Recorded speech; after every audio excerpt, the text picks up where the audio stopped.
In the smoke and chaos of September 11th, 2001, as the towers fell and nearly 3,000 souls were stolen from the world, one name echoed through the rubble and ash: Osama bin Laden.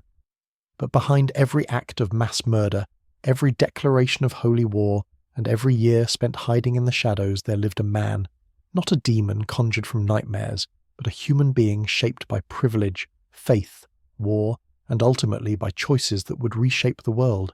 This is not just the tale of terrorism's most infamous architect.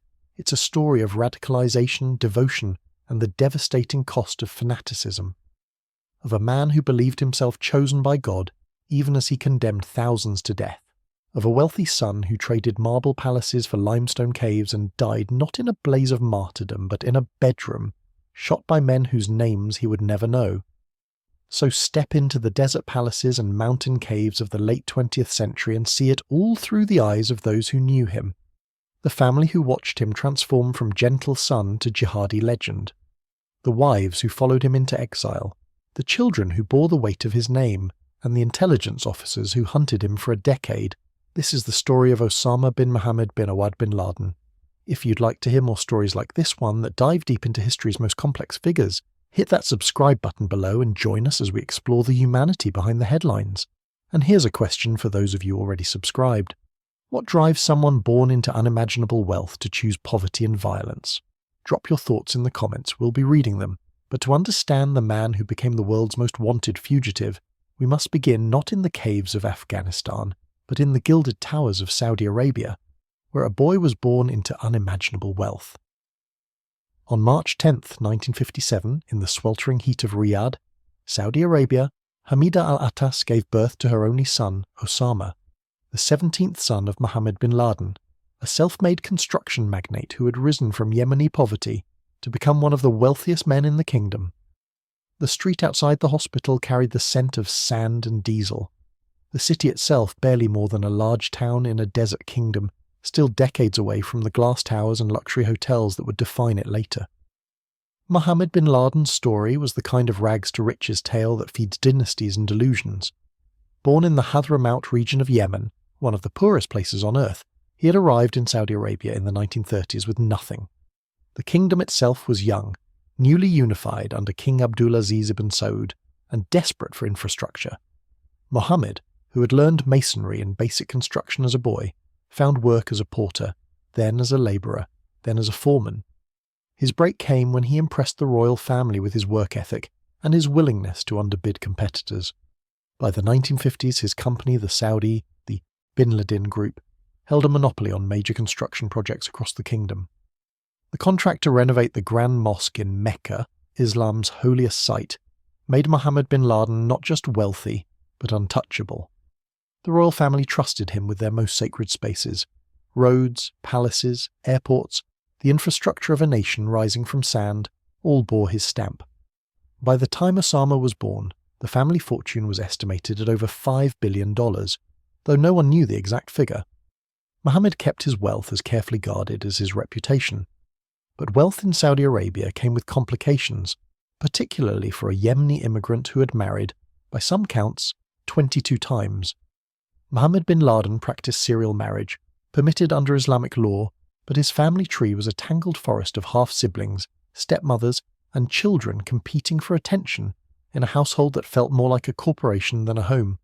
Osama was one of more than 50 children, each born to a different mother, each vying for the patriarch's notice in the brief moments between business deals and royal audiences. Hamida al-Attas, Osama's mother, occupied a peculiar position in this dynastic maze. She was Syrian, not Saudi, an outsider in a family where lineage and tribal affiliation mattered as much as wealth. Some reports suggest she had worked as a servant before Mohammed married her. Others claim she was the daughter of a Syrian trader. The truth, like much about the Bin Laden family, remained hidden behind walls and silence. What is certain is that Mohammed divorced her shortly after Osama's birth, or perhaps they had never truly married in the eyes of Saudi society. She remarried quickly to a man named Mohammed al-Attas, and Osama grew up in a blended household, aware always that he was a Bin Laden, but never quite certain he belonged. The family lived in Jeddah, Saudi Arabia's second city, perched on the Red Sea coast where the air was thick with salt and commerce. Their compound, a sprawling estate of marble floors and air-conditioned rooms, felt less like a home than a hotel where residents came and went without much interaction. Osama, tall for his age even as a child, moved through these spaces quietly. He had his mother's features, her high cheekbones and serious eyes, and his father's height, which would eventually stretch to 6 feet 4 inches. But where his brothers were boisterous, competitive, eager to claim their share of the family empire, Osama retreated into books and prayer. He memorized the Quran by age 10, an achievement that pleased his mother and earned him rare approval from the tutors who cycled through the household. He attended the elite Al Thayega Model School in Jeddah, where the sons of Saudi Arabia's wealthy families learned English, mathematics, and the sort of polished manners required for international business. His classmates remembered him as shy, serious, almost monkish in his devotion to Islam, while they experimented with Western music and movies smuggled in from Lebanon. Osama prayed 5 times daily and lectured them gently about the corruption of modern life. And then, in 1967, when Osama was 10 years old, the framework of his world collapsed. Osama Bin Laden, the patriarch who held the family together through sheer force of will and wealth, died in a helicopter crash while surveying a construction site. The official story blamed mechanical failure. Rumours whispered of sabotage, of rivals within the royal family who resented his influence. Regardless, the result was the same. 50 children, 22 mothers, and a business empire worth billions suddenly had no centre. Osama inherited approximately $30 million, a fortune by any measure but a fraction of what his older brothers received. More importantly, he inherited a void. The father he had barely known, who had barely acknowledged him, was gone. And in the scramble for control of the Saudi Bin Laden group, the quiet Syrian boy and his outsider mother were pushed to the margins. His older brothers, Salim in particular, took control of the business. Osama, still a child, was left to navigate adolescence with money but without guidance, wealth but without belonging, privilege but without purpose. He grew into a striking teenager, tall and thin with dark eyes that carried a permanent expression of melancholy. He was handsome in the way that photographs from the era show, though his face was partially obscured by the beginnings of a beard, grown out of religious devotion more than vanity. He dressed simply, rejecting the designer clothes his brothers favoured for traditional Saudi robes. He drove expensive cars but kept them modest. He had everything and seemed to want nothing, or perhaps he wanted something that money couldn't buy. Locals who knew the family imagined Osama one day managing construction projects, overseeing the family business from behind a desk in some air-conditioned office, signing contracts and attending board meetings. A safe, respectable life befitting a Bin Laden son. But life, as it often does, had other plans. And in the quiet spaces between his prayers and his studies, in the moments when he read not just the Quran but the writings of radical scholars who twisted faith into fury, something began to shift. Not a sudden transformation, not a dramatic break, but a slow drift away from the world of marble palaces and towards something darker. By the time Osama bin Laden reached adulthood, he carried within him all the ingredients for radicalization: wealth without purpose, privilege without belonging, faith without moderation, and the gnawing sense that the world his father had built, a world of compromise with Western powers and subservience to Saudi royalty, was fundamentally corrupt. He didn't yet know what he would become. But the foundation was laid, brick by invisible brick, in the golden cage of his youth. The wealth provided every advantage. Western. Education, travel, freedom. But it was in the quiet spaces between luxury and piety that something darker began to take root. At King Abdulaziz University in Jeddah, where Saudi Arabia's elite sent their sons to study economics and engineering, Osama bin Laden sat in the back of lecture halls absorbing something far more dangerous than business theory. The university, founded in 1967, was meant to be a modern institution, a bridge between traditional Islamic values and the demands of an oil-rich kingdom entering the global economy. But in the 1970s, its halls buzzed with political Islam, with debates about the soul of the Muslim world and its place in a century dominated by Western powers. Osama enrolled in 1976, officially studying economics and business administration, the same fields his brothers had mastered to run the family empire. He attended classes, took notes, passed exams. But the real education happened in the spaces between lectures, in study groups that met after evening prayers, in the apartments of visiting scholars who spoke not of profit margins but of jihad, in bookstores that sold pamphlets smuggling revolutionary ideas under the guise of religious scholarship. It was here, in a classroom or perhaps a corridor, that Osama met Abdullah Azzam, a Palestinian scholar with a PhD from Al-Azhar University in Cairo, and a burning conviction that Islam's decline was not inevitable but reversible through armed struggle. Azzam was older, charismatic, a man who spoke with the authority of both religious learning and personal loss. He had been driven from his home in the West Bank after the 1967 Six-Day War, when Israel seized Palestinian territories, and that displacement had transformed him from a quiet academic into a firebrand calling for jihad. Azzam taught Islamic studies at the university, but his real curriculum was resistance. He lectured on the concept of defensive jihad, the obligation of every Muslim to fight when Islamic lands were under attack.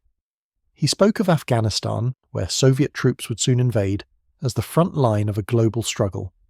He quoted Sayyid Qutb, the Egyptian scholar executed in 1966, whose writings argue that the entire modern world, including most Muslim governments, had fallen into jahiliyyah, a state of ignorant barbarism that Islam had come to abolish.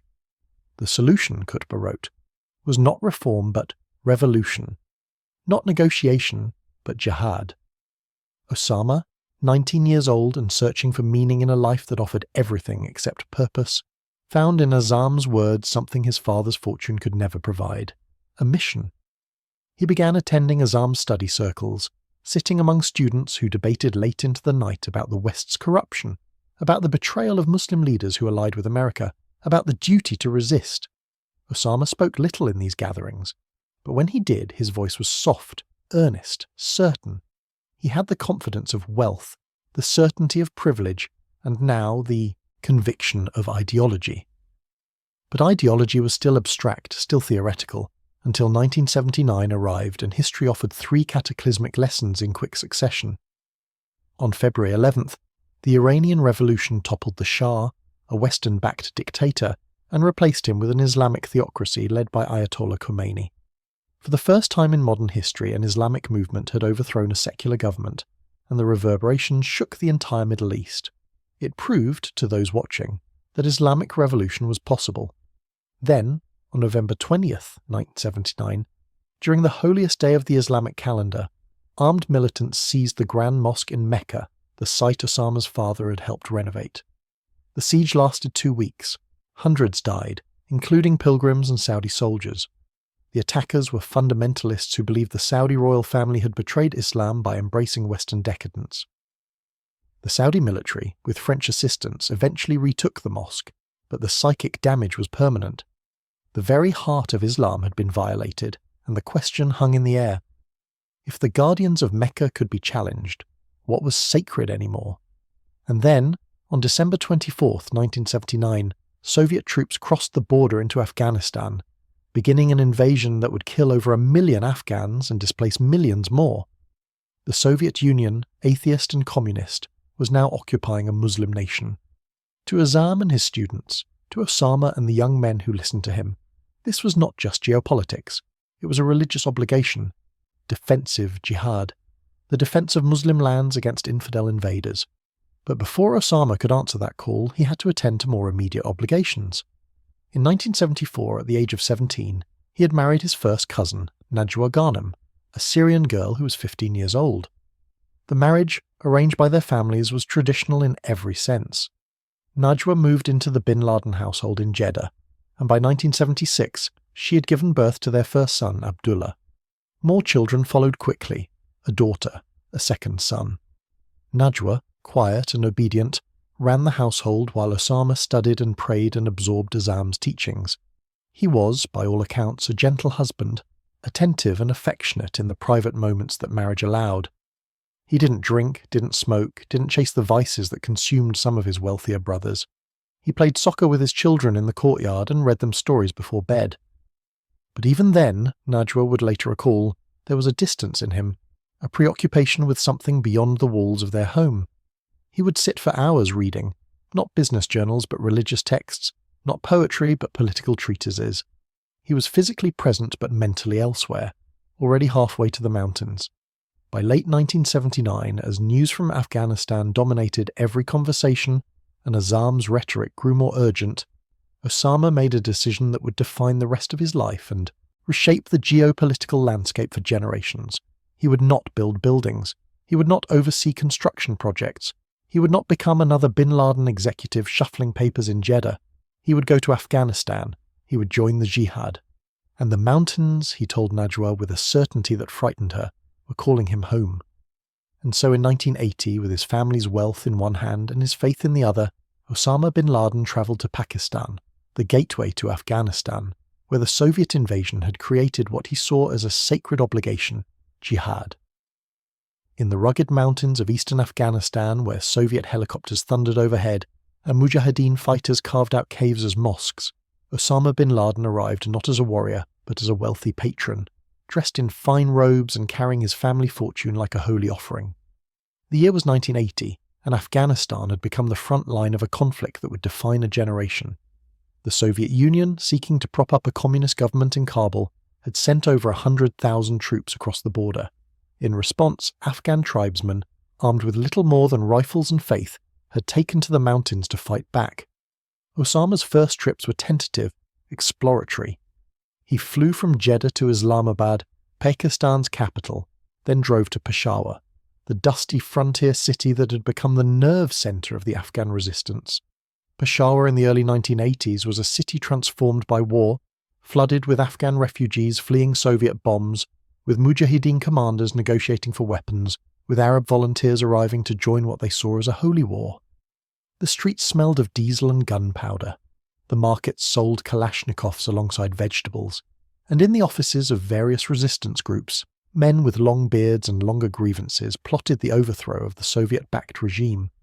Abdullah Azam was already there, having relocated from Saudi Arabia to be close to the jihad. He had established an office, later formalized as Maktab al-Khidamat, the services bureau, whose purpose was to coordinate Arab volunteers and funnel money to the Afghan resistance. Azam needed funding, organization, infrastructure. Osama, with his family's construction empire and his own considerable inheritance, could provide all three. Initially, Osama's role was simple: financier. He wrote checks, he arranged for supplies. He used his connections within the Saudi royal family, who were quietly supporting the Mujahideen as a Cold War proxy against the Soviets, to secure donations from wealthy Gulf Arabs eager to fund jihad without risking their own lives. Millions of dollars flowed through his hands, money that bought weapons, food, medical supplies, and the small bribes necessary to keep Pakistani officials looking the other way. But money alone was not enough for Osama. He wanted to contribute something more tangible, something that connected his father's legacy to his own, and so he brought to Afghanistan what the Bin Laden family did best: construction. He imported heavy machinery, bulldozers and excavators, and put them to work building roads through mountain passes where Soviet tanks couldn't follow. He oversaw the construction of tunnels and caves, transforming natural limestone formations into fortified positions where Mujahideen could store weapons, shelter from airstrikes, and plan ambushes. These weren't just holes in the rock. They were engineered structures, ventilated and reinforced, built with the same attention to detail his father had used on palaces. The Mujahideen, initially skeptical of this wealthy Saudi who showed up with clean robes and soft hands, began to respect him. He didn't just send money from Peshawar. He crossed into Afghanistan, rode with the fighters, slept in the same caves he had built. He wasn't much of a combatant, not yet. He was tall, physically fit but untrained in warfare.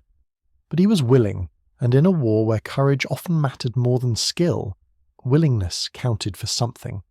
In 1984, Osama and Azam formalized their partnership by officially founding Maktab al-Khidamat in Peshawar. The organization's purpose was to recruit, train and support Arab fighters coming to join the Afghan jihad. Offices opened in Jeddah, in Cairo, in other cities across the Muslim world. Recruitment videos circulated showing Mujahideen victories and calling for volunteers. Thousands of young men, inspired by the idea of defending Islam against a superpower, answered the call. They flew to Pakistan, made their way to Peshawar, and signed up with MAC, which arranged their training and deployment to the front lines. Osama's reputation grew, Among the Arab volunteers he became known as the Sheikh, a title of respect acknowledging both his wealth and his piety. He lived modestly despite his fortune, sharing the same meals as the fighters, sleeping on the same thin mats, praying beside them 5 times a day. He was soft-spoken, almost gentle, but there was something in his eyes, a quiet intensity that suggested depths of conviction most men didn't possess. He spoke often of martyrdom, not as a tragedy, but as the highest honour a Muslim could achieve. He told the young men training in the camps that death in jihad guaranteed paradise, that the fear of dying was a test of faith. And gradually, Osama began to transform from financier to fighter. In 1986 and 1987, he started accompanying Mujahideen units on operations, not as a commander but as a participant. He learned to fire a Kalashnikov, though his marksmanship remained poor. He learned to move through mountains at night, to recognize the sound of Soviet helicopters, to endure cold and hunger without complaint. He was still more useful for his money than his combat skills, but he was trying, and the effort earned him credibility. Then came April 1987, and the Battle of Jarji, the engagement that would transform Osama bin Laden from a wealthy supporter into a jihadi legend. The details remain disputed, the facts obscured by propaganda from all sides, but the broad outline is this. Soviet forces launched an assault on a Mujahideen position near the village of Jarji in Paktia province, close to the Pakistani border. Osama and a small group of Arab fighters were present, dug into positions he had helped fortify. The battle lasted several days. Soviet artillery pounded the positions. Helicopter gunships strafed the trenches. Osama, according to the accounts that circulated afterward, refused to retreat. He manned a position, fired his weapon, and held the line even as others fell around him. The Soviets eventually withdrew, not because of Osama's heroism, but because they had accomplished their objective or run low on ammunition, or simply decided the position wasn't worth the cost. But in the retelling, the Battle of Jarji became an epic stand, a modern-day David and Goliath story with Osama as the pious warrior who had faced down a superpower and survived. Arab journalists visited the site afterward, interviewed Osama, took photographs of him in fatigues holding a rifle, and published stories that spread across the Middle East.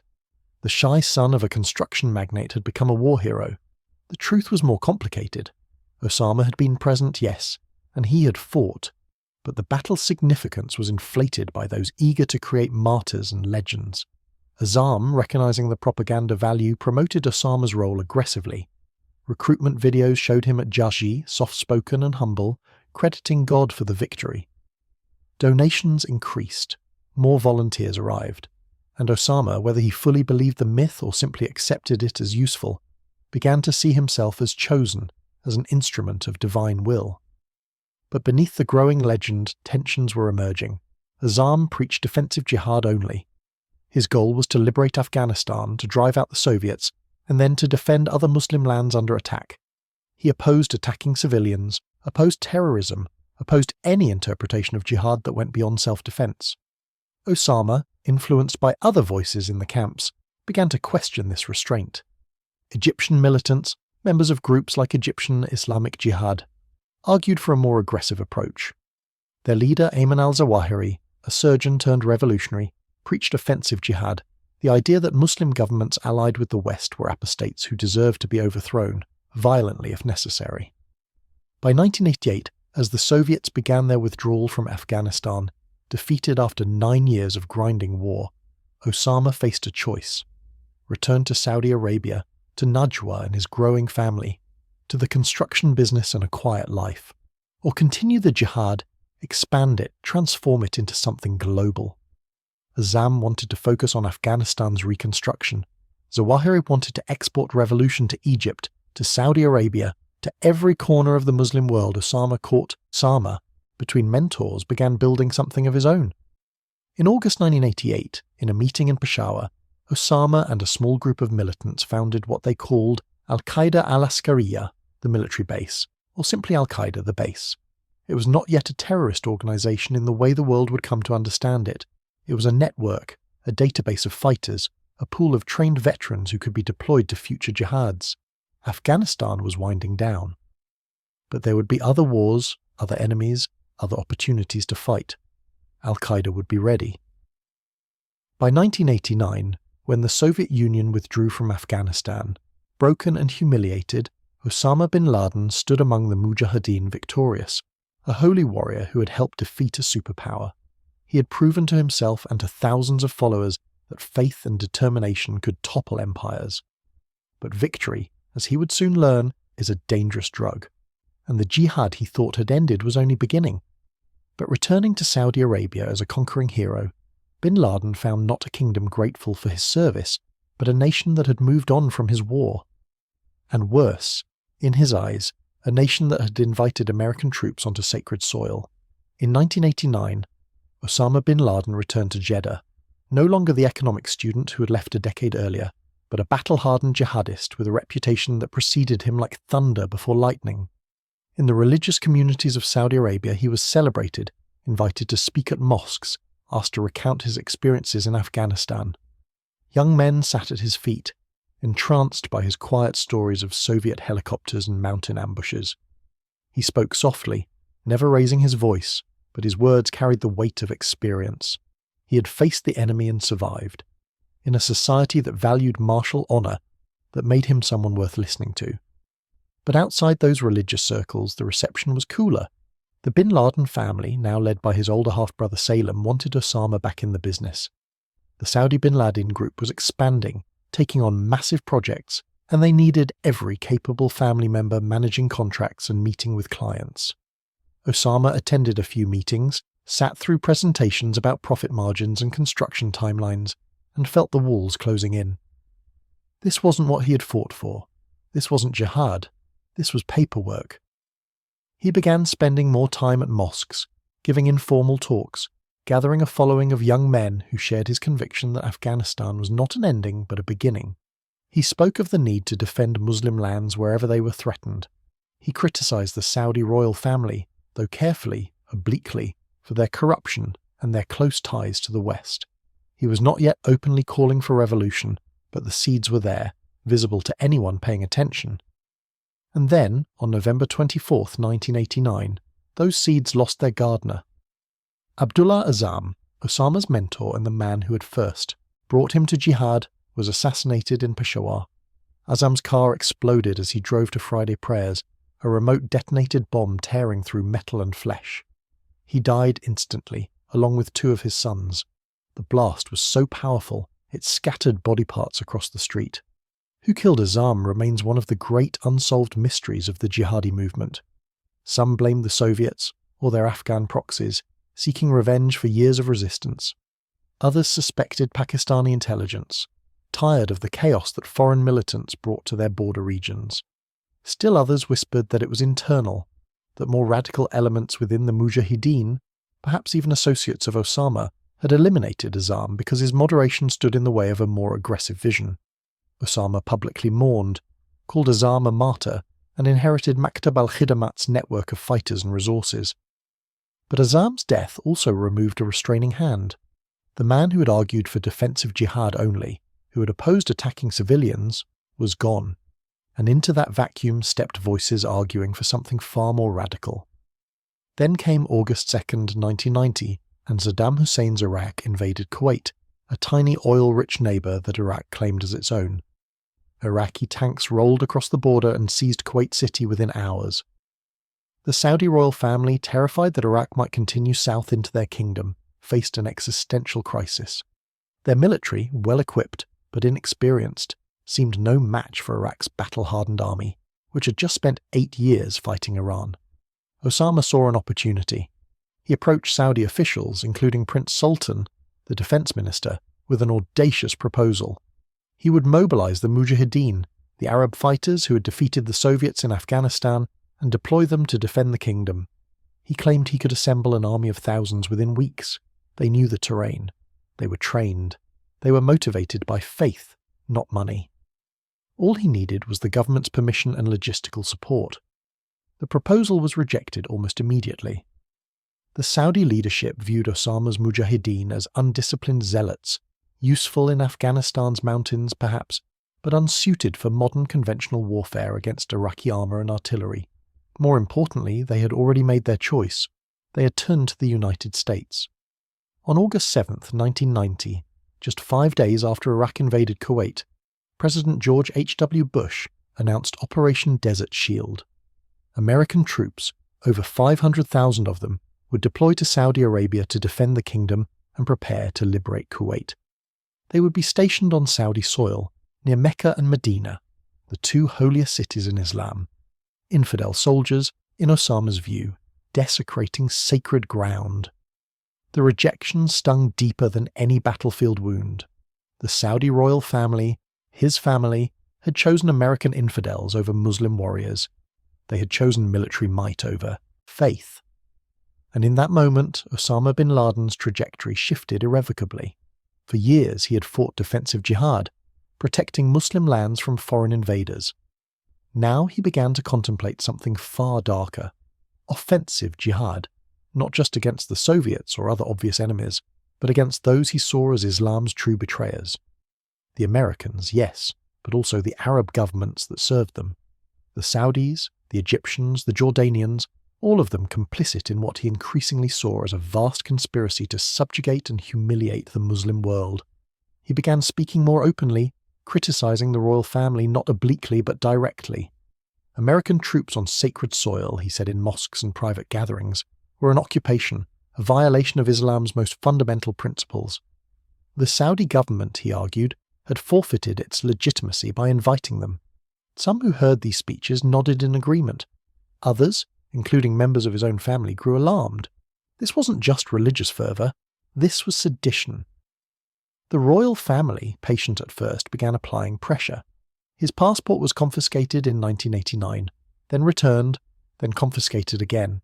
He was told to stop preaching, to focus on business, to remember that his wealth and freedom depended on the government's goodwill. His family, particularly his brothers, begged him to moderate his rhetoric. But Osama, convinced now that he was defending Islam against a corrupt establishment, refused to be silenced. By early 1991, as the Gulf War ended in swift American victory, Osama's criticism grew louder, more dangerous. The royal family and his own family both decided he needed to leave before his rhetoric sparked violence. An arrangement was made, unofficial and unspoken. Osama could go into exile, and in return the government would not formally charge him with sedition. He would keep his Saudi citizenship, at least for now, and the family would quietly distance itself from his activities. And so began his exile from the land of his birth, not in chains but by mutual agreement, a departure that felt less like escape and more like surrender to inevitability. In 1991, Osama bin Laden fled not in shame but with purpose, to Sudan, a sun-scorched nation in East Africa, where an Islamist government offered him sanctuary and the freedom to build what would become the infrastructure of international terrorism. The invitation came from Hassan al-Turabi, a French-educated scholar who led Sudan's National Islamic Front and had recently helped orchestrate a military coup that transformed the country into an Islamist state. Turabi saw bin Laden as both a source of capital and a symbol, living proof that Saudi wealth and Afghan jihad experience could be harnessed for revolution. Osama arrived with multiple wives, children and loyal followers, a caravan of idealism and ambition, unloading into Khartoum's desert heat. Sudan in the early 1990s was desperately poor, ravaged by civil war between the Arab-Muslim north and the Christian and animist south. The government needed infrastructure, investment, anything that might stabilize an economy on the brink of collapse. Osama, with his construction background and his family's reputation for building, seemed like an answer to prayer, or at least a practical necessity. He immediately established legitimate businesses. Al-Hijra Construction Development Company became his flagship enterprise, employing hundreds of Sudanese workers on projects ranging from highway construction to agricultural development. He built roads connecting Khartoum to the Red Sea coast, essential arteries for a landlocked nation dependent on Port Sudan for imports. He purchased farms, planted crops, invested in a tannery that processed leather goods for export. On paper, Osama bin Laden was a businessman, an investor bringing Saudi capital to one of Africa's poorest nations. But beneath the surface, simultaneously and deliberately, he was building something else entirely. The same organization that poured concrete for highways also carved out training camps in the desert.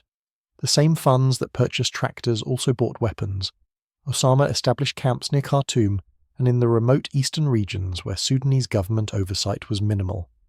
Arab veterans from Afghanistan arrived, now calling themselves Afghan Arabs, and began training a new generation of jihadis. Al-Qaeda, formalized now as an organization rather than just a database, established a command structure. Osama was the emir, the leader. Ayman al-Zawahiri, the Egyptian surgeon turned revolutionary, became his deputy and closest ideological advisor. Beneath them, various committees handled military operations, finance, recruitment, and religious justification. It wasn't a hierarchical army so much as a networked franchise, with affiliated groups across the Middle East, North Africa, and Southeast Asia, all pledging allegiance to Bin Laden's vision, while maintaining operational independence. The training camps produced a curriculum that mixed guerrilla warfare tactics with religious indoctrination. Recruits learned weapons handling, bomb-making, assassination techniques, and the theological arguments justifying violence against civilians.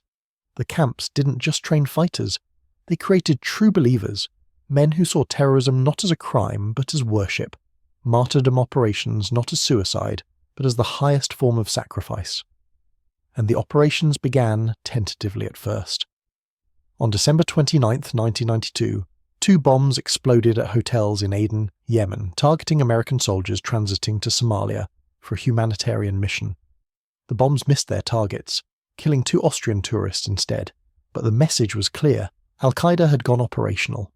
This was no longer just about Afghanistan or defensive jihad. This was about striking American interest wherever they could be found. Then came Somalia.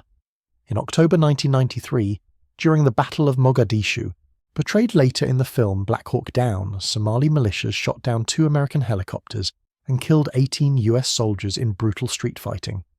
Osama later claimed, perhaps truthfully, that Al-Qaeda had trained some of the Somali fighters involved. Whether the claim was accurate or opportunistic self-promotion, it served his purpose. American soldiers could be killed, American power was not invincible, and Al-Qaeda could take credit. Back in the United States, an attack unfolded that would later be linked loosely and controversially to Al-Qaeda's network. On February 26, 1903, a truck bomb exploded in the underground parking garage of the World Trade Center's North Tower in New York City. The bomb, a 1,200-pound mixture of urea nitrate and hydrogen gas, tore through the structure, killing 6 people and injuring over 1,000. The bomber, Ramzi Youssef, was eventually captured and revealed connections to networks that overlapped with Al-Qaeda, though the organizational relationship remained murky. Osama later praised the attack but never explicitly claimed responsibility. The message, however, was delivered. American soil was not safe. As Al-Qaeda's operations expanded, so did international pressure on Sudan to expel its most notorious guest. The United States, increasingly alarmed by intelligence reports linking bin Laden to terrorism, pressured Khartoum to hand him over or at least restrict his activities. Saudi Arabia, embarrassed by their prodigal son's transformation into a terrorist financier, added their own demands.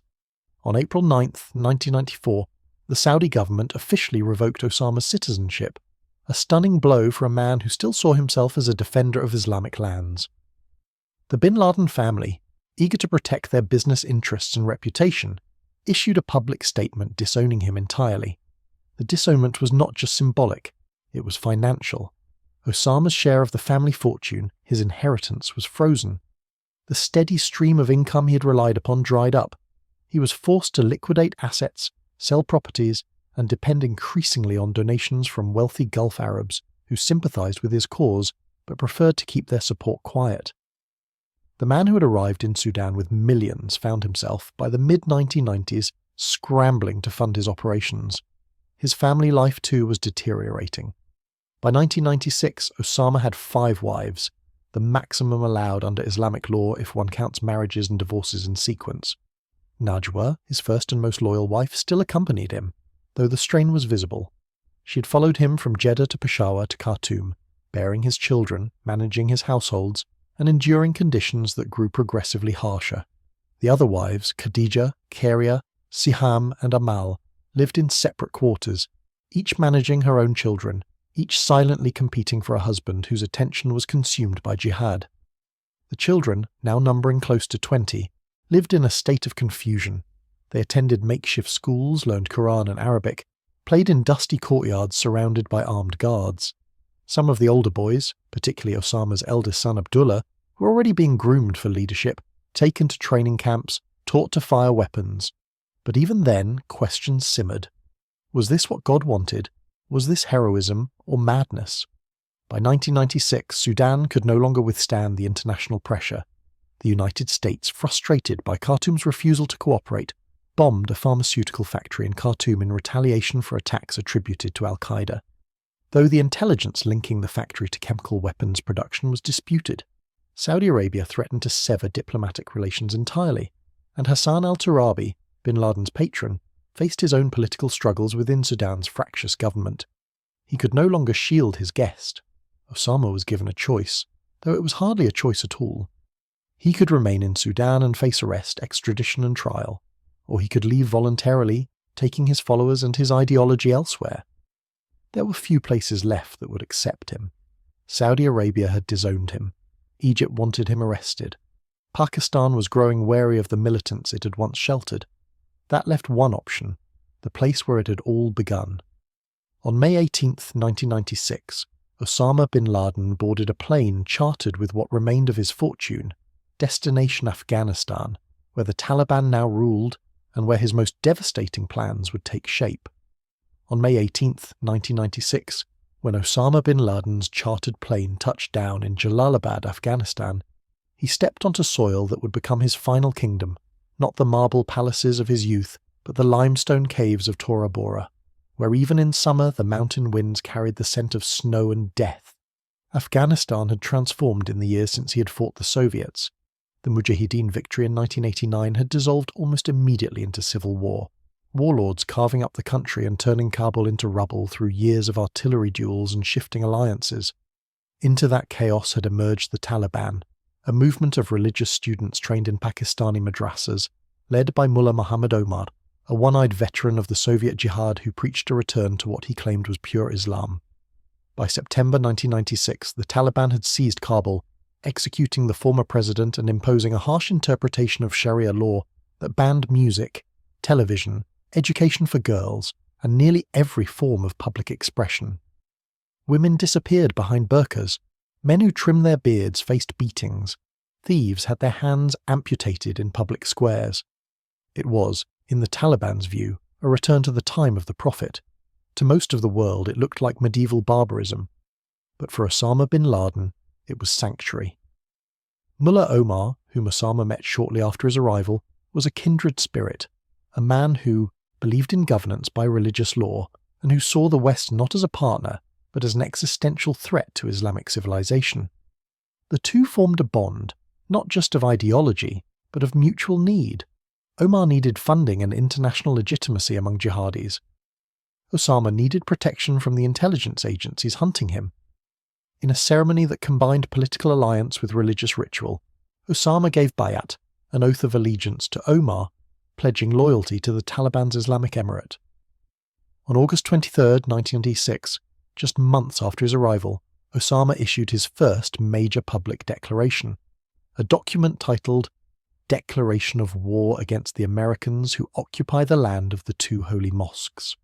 The declaration, distributed through faxes and early internet forums, ran to dozens of pages of religious argumentation and political grievance. But the core message was simple. American troops in Saudi Arabia were an occupation, an insult to Islam, and every Muslim had a duty to drive them out through violence. The declaration was not yet a call for mass casualty terrorism. It focused on military targets, on attacking American soldiers and facilities. It framed the conflict as defensive, a response to American aggression in Muslim lands.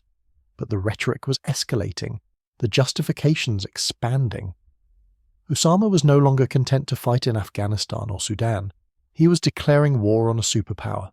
He established his base in the Tora Bora cave complex, a vast network of natural caverns in the White Mountains near the Pakistani border. These weren't the primitive caves of earlier years. Osama, drawing on his construction expertise, transformed them into a sophisticated military installation. The caves had ventilation systems, electricity powered by generators, sleeping quarters, weapons depots, and even a rudimentary medical clinic. Some estimates suggested Tora Bora included over 2 miles of tunnels carved and reinforced through solid limestone. It was a fortress, hidden from satellite surveillance, accessible only through treacherous mountain passes. But it was also a prison. The conditions were harsh beyond imagination. Winter temperatures plunged below freezing. Water had to be hauled up from distant streams. Food was basic: rice, bread, occasionally meat. There was no plumbing, no heating beyond wood fires that filled the caves with smoke. Osama lived in a small room, furnished only with a mat, a few books, and a portable radio. He wore simple robes, slept on the ground, and presented himself as a warrior monk stripped of luxury, focused entirely on jihad. His family endured worse. Najwa and the other wives lived in separate sections of the complex, managing children in conditions that resembled refugee camps more than homes. There was no education for the girls beyond Quran memorization. The boys received religious instruction and weapons training. Medical care was primitive. When one of the younger children fell ill with a fever, the only treatment was prayers and hope.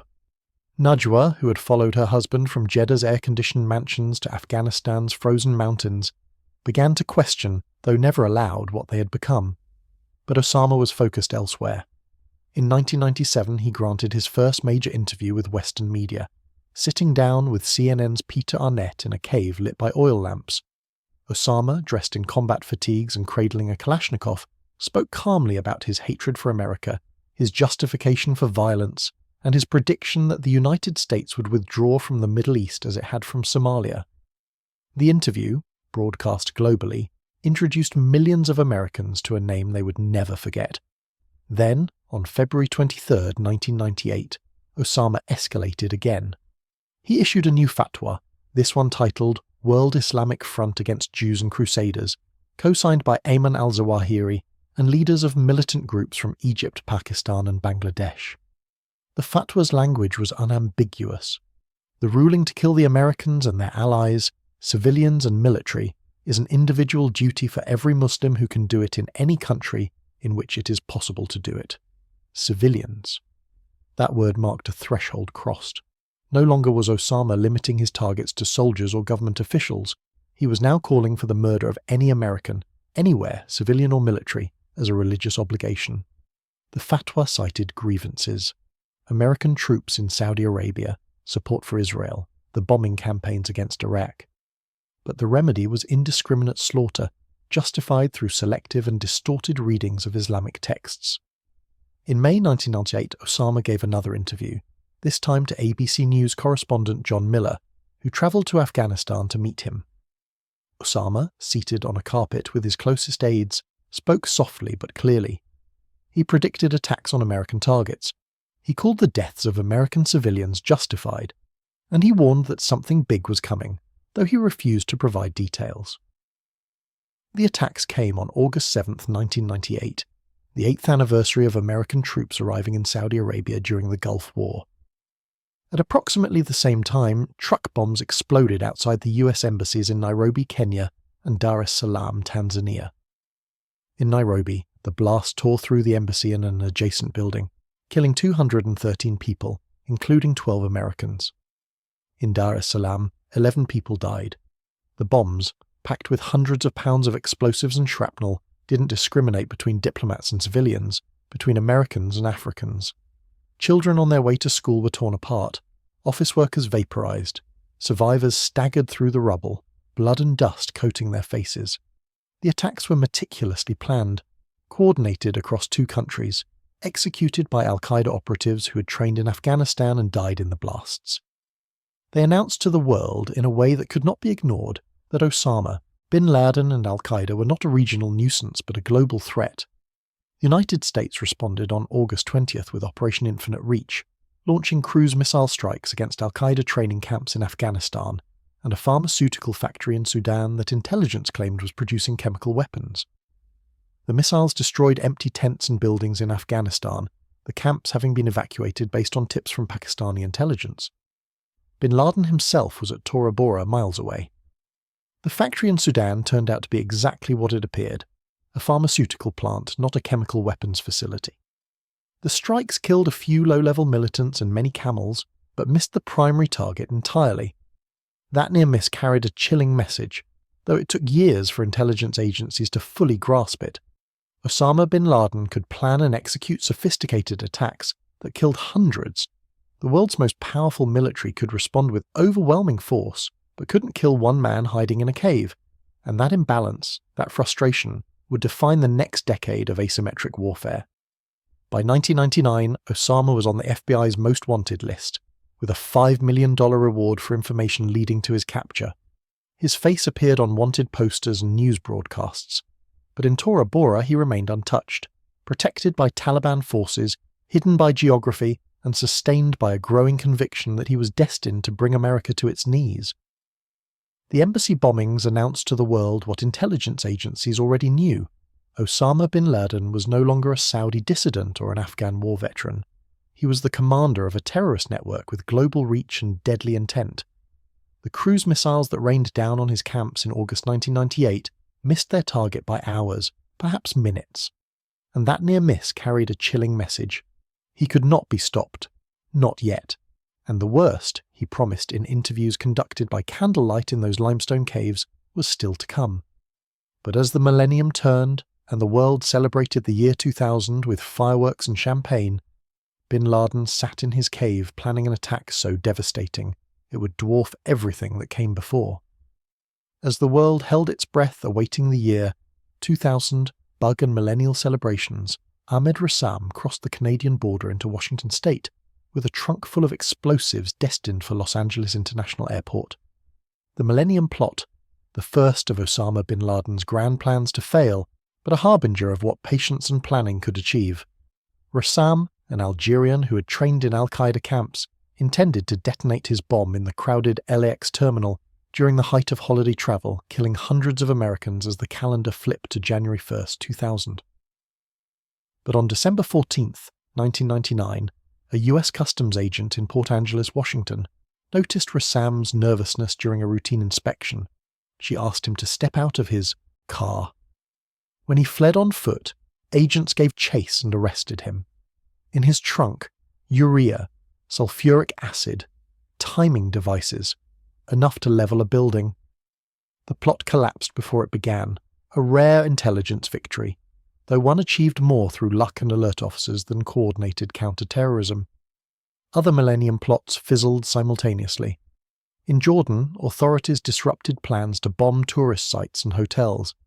In Yemen, a boat packed with explosives intended for the USS the Sullivans, an American destroyer, sank under the weight of its ordnance before reaching its target.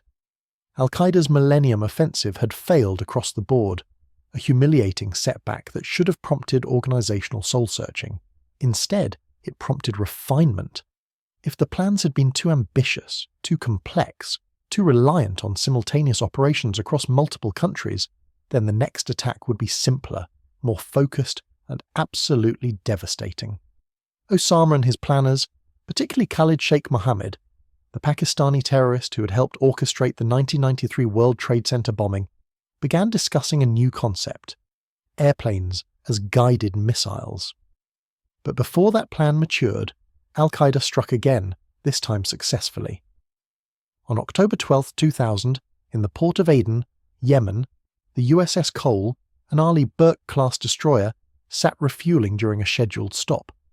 The ship, bristling with radar and weapon systems, represented American naval power at its most sophisticated. But sophistication couldn't defend against simplicity. At approximately 11:18 a.m. local time, a small fiberglass boat approached the Cole's portside. On board were two men, Ibrahim al-Thawr and Abdullah al-Misawa, both al-Qaeda operatives, both trained in explosives, both prepared to die. The boat pulled alongside the destroyer's hull. Sailors on deck noticed but assumed it was part of the harbour's routine traffic. When the boat reached the waterline, the men detonated between 400 and 700 pounds of C4 explosive. The blast tore a 40 by 60 foot hole in the Cole's hull, ripping through steel plating designed to withstand torpedo impacts. The explosion occurred near the ship's galley, where sailors were lining up for lunch. 17 American sailors were killed instantly or died shortly after from their injuries. 39 others were wounded, many horrifically, with burns and shrapnel injuries that would require years of treatment. The ship listed heavily, taking on water, and for hours it seemed the coal might sink. Damage control teams worked frantically to stabilize her, welding plates over the hull, pumping out water, and evacuating the wounded. The bombing was a tactical and symbolic triumph for al-Qaeda. It had struck an American warship, a billion-dollar instrument of military might, with a boat that cost perhaps a few $1,000s. It had killed sailors in what was supposed to be a secure harbour, and it had done so using a method, suicide attack, via boat-borne explosive that American defences were not configured to prevent. The Clinton administration, in its final months, struggled with how to respond. Intelligence agencies were fairly certain al-Qaeda was responsible, but definitive proof took time to assemble.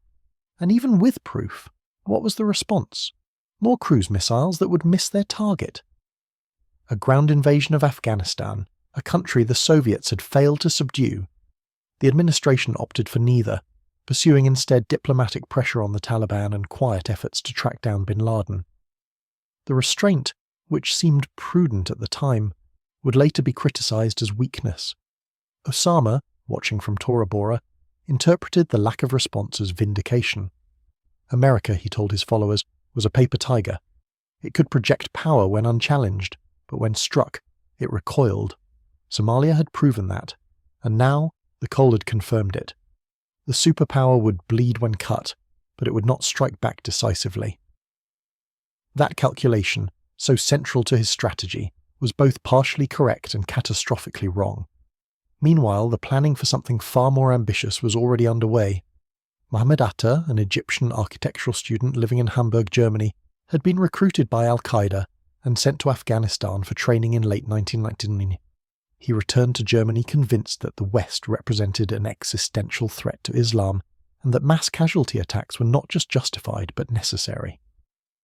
By early 2000, Atta and several associates began researching flight schools in the United States. In Tora Bora, Osama's health was deteriorating. He suffered from diabetes, chronic kidney problems, and gastrointestinal issues that left him thin and weak. Rumours circulated among his followers that he used a portable dialysis machine, though this was never confirmed. He looked older than his 43 years, his beard greying, his face gaunt. But his determination hadn't wavered. If anything, the sense of his own mortality made him more urgent, more willing to risk everything on one final, devastating blow. His family life continued to fracture under the strain. Some of his wives wanted to leave, to take their children somewhere safe, but Osama refused. They were part of his jihad, whether they wished to be or not. His eldest son Abdullah, now in his mid-20s, had begun questioning his father's path openly, arguing that the suffering inflicted on their family wasn't worth the abstract goal of defeating America. Osama responded by effectively cutting him off, focusing instead on younger sons who showed more enthusiasm for martyrdom. The Taliban, despite international sanctions and isolation, continued to shelter him. Mullah Omar, pressured by the UN and the United States to hand over bin Laden, refused repeatedly. The two men, bound by ideology and mutual dependence, saw themselves as defenders of Islam against a crusader campaign. That neither crusade nor campaign existed in the way they imagined didn't matter. Belief, sincere and unshakable, is its own justification. By late 2000, as the USS Cole limped back to the United States for repairs and George W. Bush won a contested presidential election, the pieces for September 11th were already in motion. Hijackers were in the United States, enrolled in flight schools, practicing on simulators. Money was being transferred through informal channels. Targets were being surveilled. And in a cave in Afghanistan, Osama bin Laden watched and waited for the day when the world would learn what patience and faith could accomplish. The USS Cole bombing killed 17 American sailors and sparked outrage but not retaliation. The Clinton administration, its final months ticking away, launched no major response. And that restraint bin Laden interpreted as weakness, proof that America would bleed slowly when struck but would not strike decisively back. And so in the caves and safe houses of Afghanistan the plans continued. Training camps hummed with activity. Flight schools were researched. Pilots were recruited. And a date was selected, September 11th, 2001. Meanwhile, in the United States, where most Americans had never heard of Osama bin Laden or dismissed him as a cave-dwelling fanatic, the hijackers moved quietly among the population, learning to fly, waiting for their orders to transform passenger planes into guided missiles. On the morning of September 11, 2001, 19 men, most of them Saudi like Osama Bin Laden himself, boarded 4 commercial aircraft in Boston, Newark, and Washington, D.C. They carried no weapons heavier than box cutters, no bombs, no guns, just box cutters, a detailed plan, and the willingness to die for a vision conceived in a cave halfway around the world. The men had spent months, in some cases years, preparing for this morning. They had trained in al-Qaeda camps in Afghanistan, learning not just the technical skills of hijacking, but the theological justifications that transformed suicide into martyrdom. Ahmed Atta, the tactical leader, was 33 years old, an Egyptian who had studied urban planning in Hamburg and somewhere along the way traded architecture for annihilation. He was cold, methodical, utterly certain of his mission. Surveillance footage from the morning of September 11th shows him passing through security at Portland International Jetport in Maine, then connecting to Boston. His face betrays nothing. No nervousness, no hesitation, just the blank determination of a man who has already died in his mind. The 19 hijackers were divided into 4 teams, each with a designated pilot who had trained on flight simulators in the United States. Atta led the team targeting American Airlines Flight 11.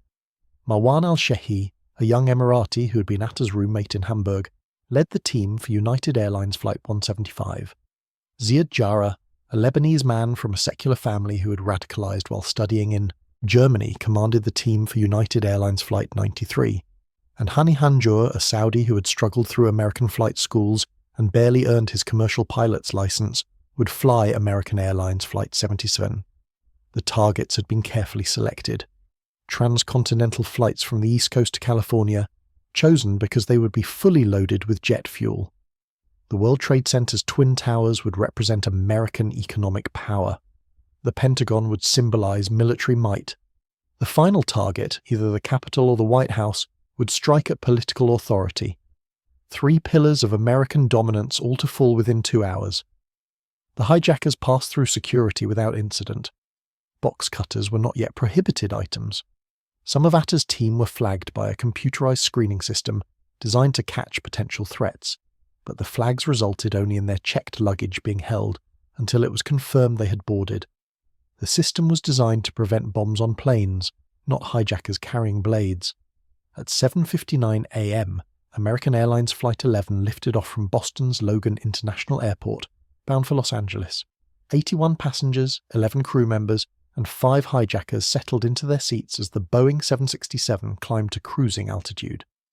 In the cockpit, Captain John Ogonowski and First Officer Thomas McGuinness had no reason to expect anything but a routine transcontinental flight. At approximately 8:14 a.m., the hijacking began. Atta and his team rose from their seats, brandished their box cutters and knives, and moved toward the cockpit. They stabbed 2 flight attendants who tried to resist. They sprayed mace or pepper spray in the aisles, driving passengers toward the rear of the plane, and within minutes they had breached the cockpit, either forcing their way through or gaining entry when the crew opened the door in response to a reported medical emergency. The pilots were killed or forced from the controls. Atta took the pilot's seat.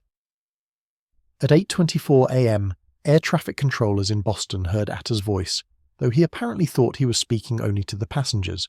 "We have some planes. Just stay quiet and you'll be okay. We are returning to the airport." The message was chilling, not for what it said, but for what it revealed. The hijackers didn't just have Flight 11, they had planes, plural.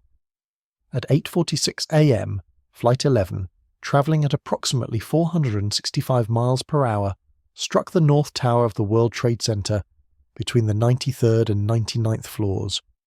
The impact tore a gash through steel and concrete, instantly killing everyone on board and dozens in the tower. Jet fuel ignited, turning the upper floors into an inferno. From the ground, it looked at first like a terrible accident, a pilot error or mechanical failure on a scale almost unimaginable. But it wasn't an accident. 17 minutes later, at 9:03 a.m., United Airlines Flight 175, piloted by Marwan al-Shehi, and carrying 56 passengers, 9 crew members, and 5 hijackers, struck the South Tower between the 77th and 85th floors. This time the world was watching. Cameras had turned toward the burning North Tower, and they captured, live on television, the moment the second plane hit. And in that instant, everyone watching understood. This wasn't an accident. This was an attack. Inside the towers, horror unfolded on a scale that defied comprehension. The impact zones were scenes of unimaginable violence. People were vaporized by the initial blasts. Others, trapped above the impact points where stairwells were severed and elevators destroyed, faced a choice between burning and jumping. The photographs and videos from that morning, suppressed in some media outlets, but seared into the memory of anyone who saw them, show people falling from the towers, their bodies tumbling through space for 10 seconds or more before impact. The falling man photograph taken by Richard Drew would become one of the defining images of the day, though newspapers hesitated to publish it. Death in real time, unavoidable and recorded. Meanwhile, American Airlines Flight 77 had departed Washington Dulles International Airport at 8:20 a.m., bound for Los Angeles. 5 hijackers, led by Hani Hanjour, seized control sometime after 8:50 a.m. They turned the plane back toward Washington. At 9:37 a.m., Flight 77 struck the western side of the Pentagon, headquarters of the United States Department of Defense, crashing at approximately 530 miles per hour. The impact and subsequent fire killed 125 people inside the building and all 64 people on the plane. A section of the Pentagon's outer ring collapsed, but the building, designed to withstand attack, did not fall. The fourth plane, United Airlines Flight 93, departed Newark at 8:42 a.m., delayed by 40 minutes due to airport congestion. That delay, an accident of scheduling, would save lives. By the time Ziad Jarrah and his team seized control of the aircraft around 9:28 a.m., passengers were receiving phone calls from loved ones on the ground telling them about the attacks on the World Trade Center and Pentagon. They understood, unlike the passengers on the other flights, that this wasn't a traditional hijacking where compliance might lead to survival. This was a suicide mission, and they were the weapon. A group of passengers led by Todd Beamer, Mark Bingham, Tom Burnett and Jeremy Glick made a decision. They would storm the cockpit, try to retake the plane. Beamer's final words before the assault, overheard by an operator, became legend. "Are you guys ready? Okay, let's roll." The passengers fought their way forward. The cockpit voice recorder, recovered later, captured the sounds of the assault, shouting in English and Arabic, the crash of the drink cart being used as a battering ram, the hijackers debating whether to crash the plane immediately or try to hold the cockpit. At 10:03 a.m., as the passengers reached the cockpit door, Jarrah pushed the control yoke forward. Flight 93 dove into a field near Shanksville, Pennsylvania, at over 500 miles per hour. Everyone on board died, but the Capitol or the White House, the intended target, was spared.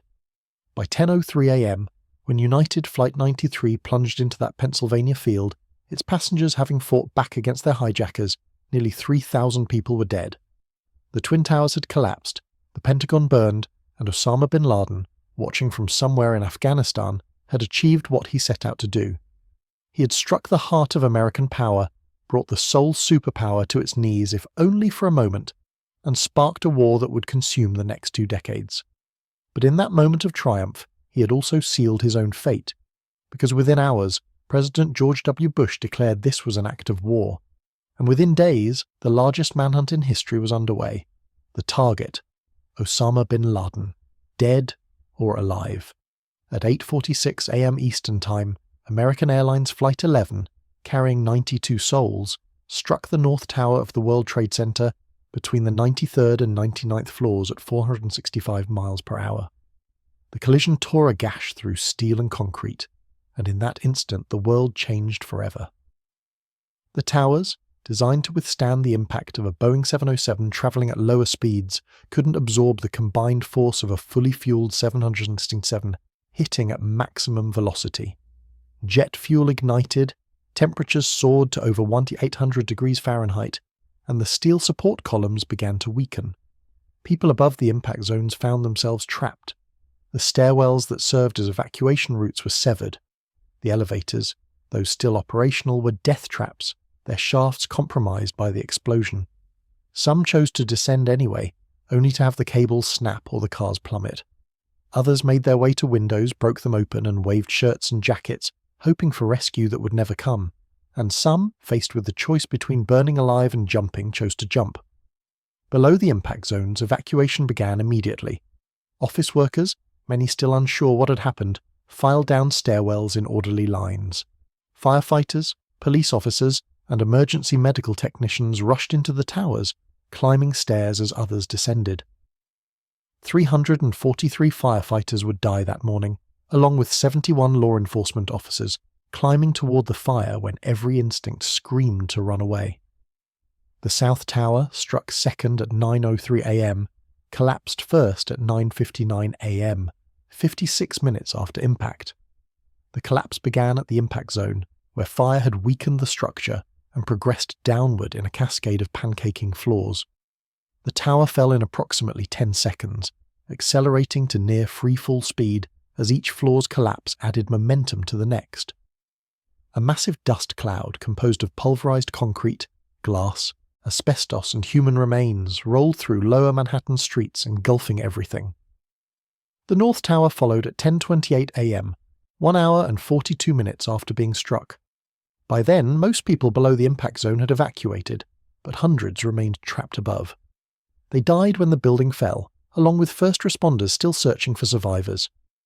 The death toll would take weeks to calculate with any accuracy.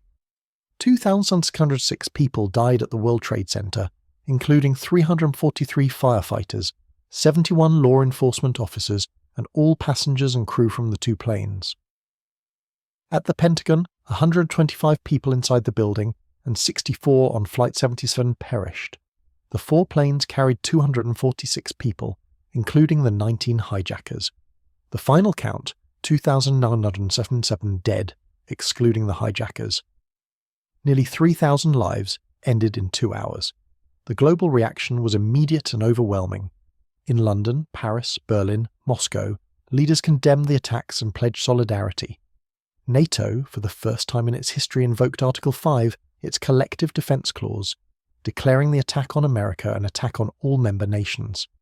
Across the world, from Tokyo to Tel Aviv, moments of silence were observed, flags flew at half-mast and vigils lit up the night. But not everywhere. In some quarters, the reaction was celebration. In the Palestinian territories, footage showed people dancing in the streets, handing out candy to mark the occasion. In Pakistan, in Indonesia, in pockets of the Muslim world where anti-American sentiment ran deep, there was quiet satisfaction that the superpower had been bloodied. These reactions, broadcast globally, would fuel years of resentment and misunderstanding, feeding the narrative that Islam itself, rather than a radical fringe, was at war with the West. Osama bin Laden's initial response was silence. For days, he said nothing publicly, letting the world speculate. Then, on October 7, 2001, the Arabic news network Al Jazeera broadcast a videotape. In it, Osama, seated in front of a rocky backdrop, praised the attacks without explicitly claiming responsibility. America has been filled with horror from north to south and east to west, he said, his voice calm, almost serene. Praise be to God. He didn't need to claim credit. The world already knew. On September 20, 2001, President George W. Bush addressed a joint session of Congress and declared what would become known as the War on Terror. Either you're with us, he said, or you are with the terrorists. He demanded that the Taliban hand over Osama bin Laden and all al-Qaeda leaders in Afghanistan. He demanded they close every terrorist training camp, and he made clear that failure to comply would result in military action. The Taliban, through Mullah Omar, refused. Omar cited Pashtunwali, the tribal code that requires providing sanctuary to guests. Osama was his guest, and to hand him over would violate the most sacred obligation of Pashtun honor.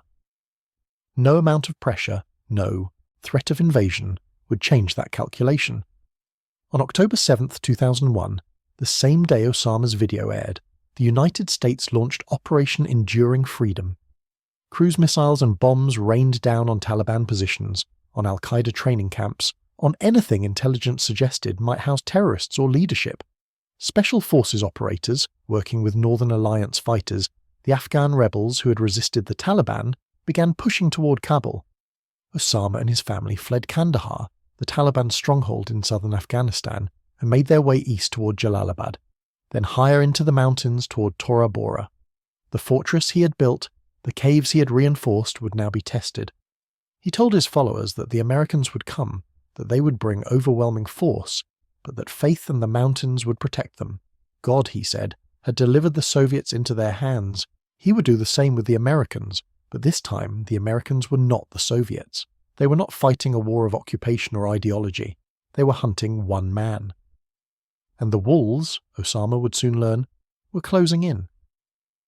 As American bombs began falling on Taliban positions in October 2001 and Special Forces operatives moved through the Hindu Kush mountains, Osama bin Laden gathered his family and his most loyal fighters and retreated to the one place he thought impregnable, the Tora Bora cave complex where he had built his empire and where he believed he could outlast the American assault. But he had miscalculated badly. What he thought was a fortress would become a trap, and the hunter was closing in. But in the limestone labyrinth of Tora Bora, where he had once welcomed journalists and preached jihad by candlelight, bin Laden now faced the full might of the American military machine and a simple question: run or die. In December 2001, as winter locked the White Mountains of eastern Afghanistan in ice and snow, the United States military unleashed 15,000 pounds of bombs daily on the Tora Bora cave complex, where intelligence confirmed Osama bin Laden and his remaining fighters had taken refuge. The bombardment was relentless, systematic, designed not just to kill, but to bury. B-52 bombers flying at 30,000 feet dropped Blue 82, Daisy Cutter bombs, 15,000-pound monsters that incinerated everything within a 600-foot radius. Smaller fighter jets unleashed precision-guided munitions into cave entrances. The mountains shook with each impact, avalanches of rock and snow cascading down slopes. On the ground, the American strategy relied on a controversial decision that would haunt military planners for years. Rather than deploy large numbers of regular US troops to seal off the area, the Pentagon opted for a light footprint, using approximately 50 to 100 Special Operations Forces, CIA officers, and Delta Force commandos, supported by Afghan militias commanded by warlords like Hazrat Ali and Haji Zaman. These militias, motivated primarily by money and local power struggles, were tasked with blocking escape routes and clearing caves once the bombing ceased. But the warlords had little interest in a fight to the death with Al-Qaeda's most fanatical fighters. Many were open to bribes. Others simply saw the Americans as temporary allies who would eventually leave, while they would have to live with the consequences of tribal feuds and Taliban resentment. And so, despite overwhelming firepower, the ground operation was porous, compromised, unable to prevent what happened next.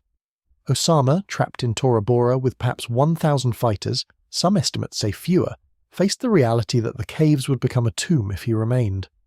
The Americans had learned from the Soviet experience. They weren't sending ground troops into a meat grinder. They were simply collapsing the mountain on top of him. Food was running low, water sources were being bombed, and the winter cold was killing as surely as the explosives. On December 14, 2001, American signals intelligence intercepted a radio transmission that confirmed bin Laden's presence and his desperation. His voice, weakened and distorted by static, came through on a frequency monitored by NSA and CIA assets. He spoke in Arabic, apologizing to his followers for leading them into this trap. "I'm sorry for getting you involved in this battle," he said, his tone resigned. "Forgive me." Then the transmission ended and the frequency went silent. That apology would be the last confirmed communication from Osama bin Laden for years. What happened next, in the chaotic final days of the Tora Bora siege, remains one of the most debated intelligence failures of the War on Terror. The best evidence suggests that on the night of December 16th or early morning of December 17th, bin Laden and a small group of loyalists escaped through one of the dozens of mountain passes leading from Tora Bora into Pakistan's tribal areas.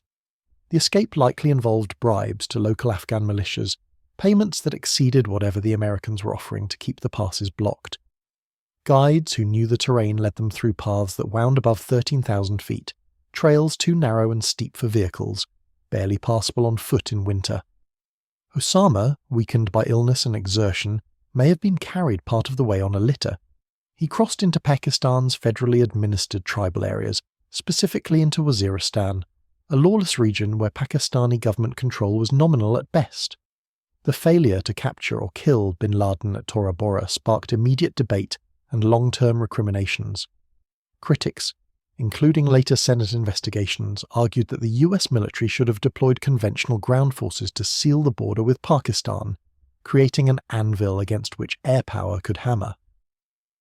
Secretary of Defense Donald Rumsfeld's insistence on a light footprint, driven by fears of repeating the Soviet quagmire and a preference for Afghan proxies doing the ground fighting, may have allowed the century's most wanted fugitive to escape. Others defend the decision, noting that the terrain was impossibly difficult, that Pakistani cooperation was uncertain, and that deploying thousands of troops to the region would have taken weeks, by which time bin Laden might have fled regardless.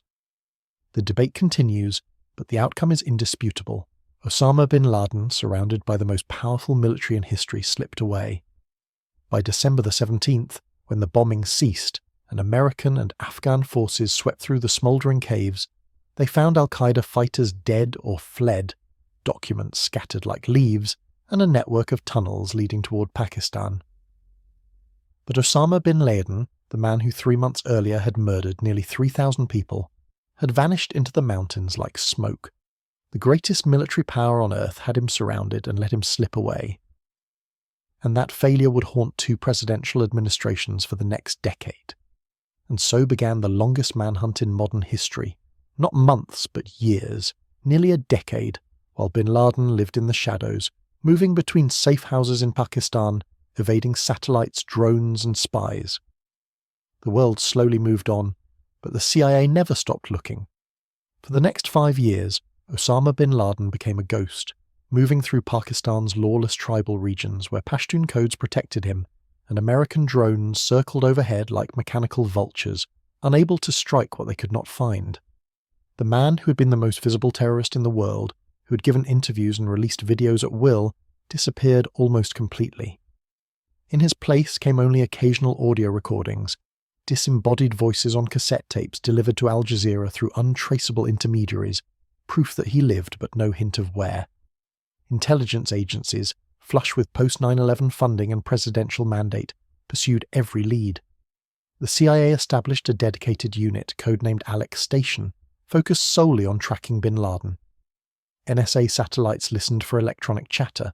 Pakistani intelligence, specifically the ISI, claimed to be cooperating, though many within the American intelligence community suspected the ISI of providing selective assistance, while quietly protecting bin Laden, or at minimum not looking too hard for him. The assumption, repeated endlessly in briefings and news reports, was that bin Laden remained in the tribal areas along the Afghan-Pakistani border, specifically in Waziristan, a mountainous region where government authority barely extended beyond the main roads.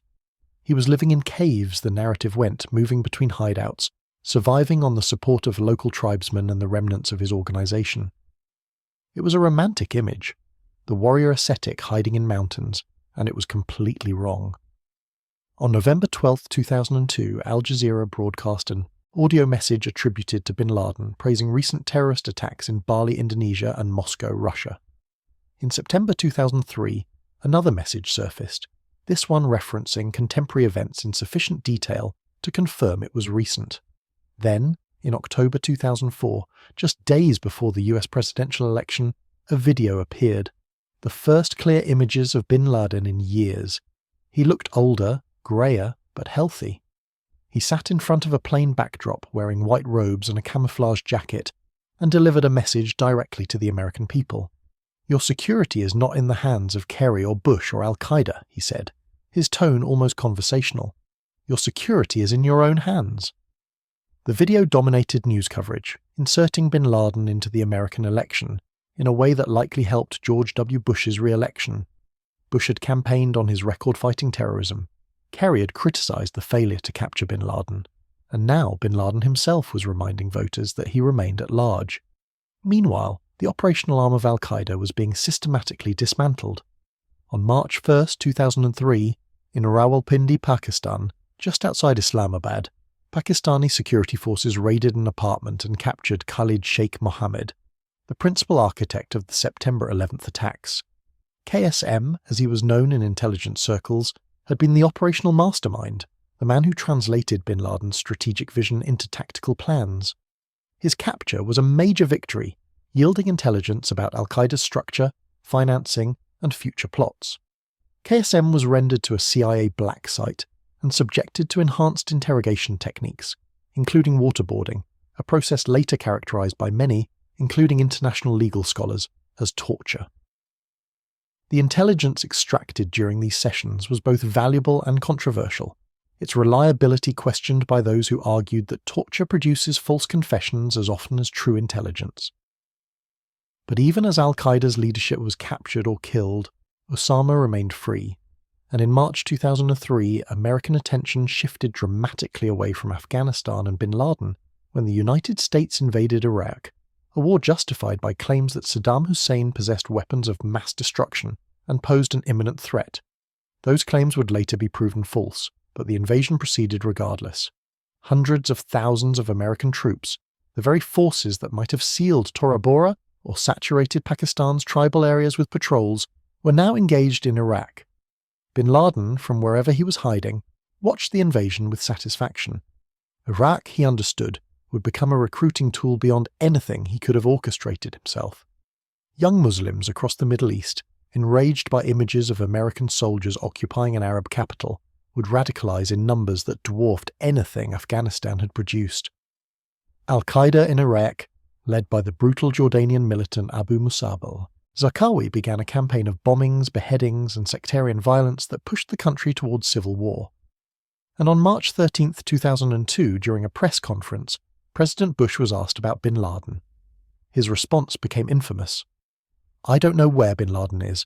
I have no idea and really don't care. It's not that important. It's not our priority." The statement, intended to downplay Bin Laden's importance and shift focus to the broader war on terror, instead suggested that the man responsible for September 11th had been forgotten. By 2005, the CIA's Bin Laden unit had been disbanded, its resources redirected to Iraq and other priorities. It would be reconstituted later, but the message was clear: the manhunt had stalled.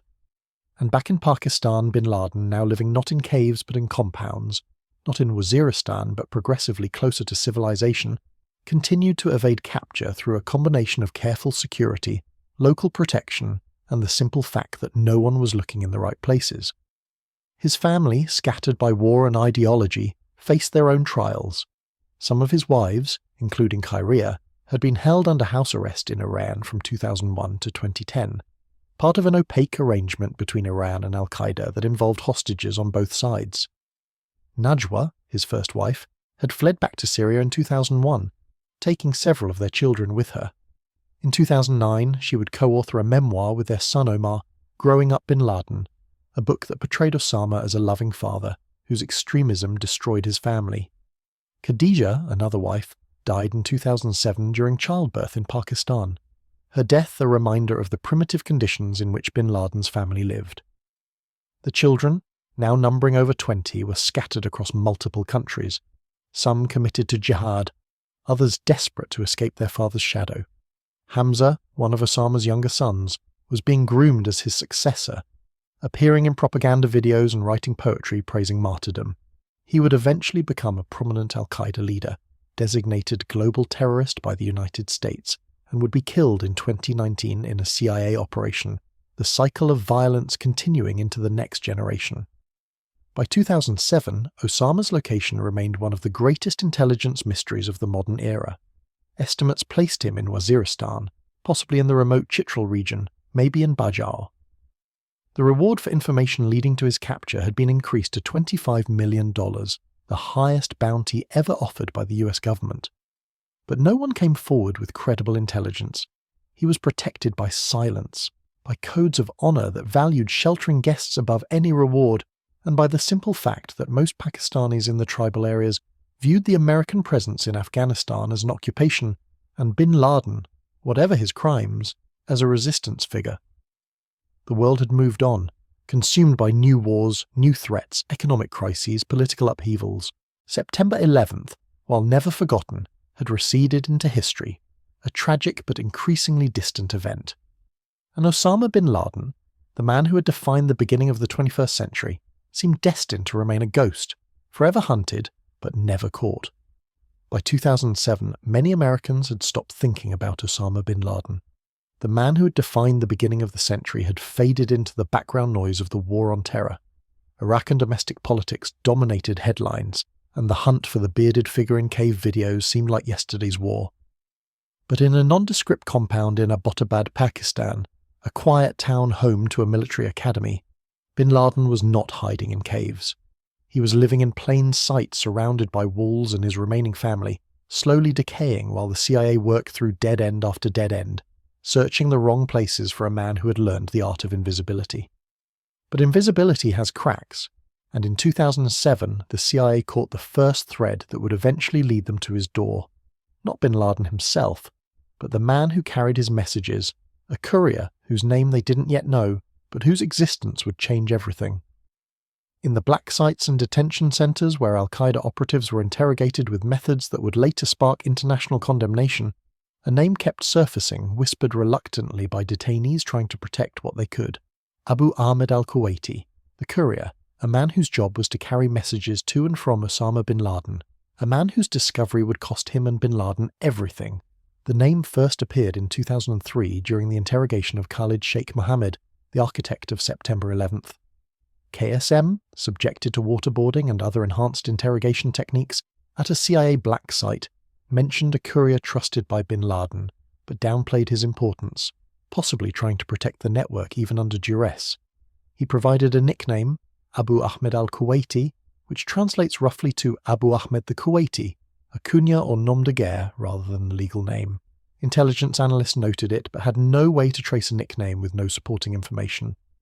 Then in 2004, another detainee, Hassan Gul, a Pakistani al-Qaeda operative captured in Iraq, confirmed the courier's existence and importance during his own interrogation. Gul, perhaps less ideologically committed or simply broken by the interrogation process, provided additional details. Abu Ahmed was close to bin Laden, a trusted confidant who served as one of the few links between the al-Qaeda leader and the outside world. Analysts at the CIA began to realize that if they could identify and locate this courier, they might find bin Laden himself. But identifying a man known only by a nickname proved extraordinarily difficult. Intelligence agencies searched through databases, cross-referenced known associates, and listened to intercepted communications for years without progress. The courier, whoever he was, maintained operational security better than almost anyone in al-Qaeda. He used no cell phone, sent no emails, left no digital footprint, and without his real name, the NSA's vast surveillance apparatus, capable of tracking almost anyone who used modern communication technology, was useless. The breakthrough came in 2010, though the exact timeline remains classified. Through a combination of human intelligence, likely from informants in Pakistan, and signals intelligence, the NSA finally intercepted a phone call made by someone in the courier's family. The call wasn't encrypted, wasn't particularly careful, and it provided a phone number. That number, when fed through the NSA systems, led to a location, Peshawar, a city in northwestern Pakistan that had long been a nexus for jihadist activity. Surveillance teams, likely a mix of CIA operatives and Pakistani assets, whose loyalties were at least temporarily secured through payment, began tracking the phone's movements. And eventually the phone led them to a man, Ibrahim Saeed Ahmed, a Pakistani national who matched the profile of Abu Ahmed al-Kuwaiti. He was cautious, changing vehicles, using counter-surveillance techniques, but not cautious enough. In August 2010, surveillance teams followed him from Peshawar to a compound in Abbottabad, a garrison city about 35 miles north of Islamabad. Abbottabad was an unlikely place for the world's most wanted fugitive. It wasn't a remote tribal area. It wasn't in Waziristan or near the Afghan border. It was a city of 120,000 people, home to the Pakistan Military Academy, the country's equivalent of West Point, where officers were trained. The compound itself, located in a neighbourhood called Bilal Town, was large and conspicuous, surrounded by walls that ranged from 12 to 18 feet high, topped with barbed wire.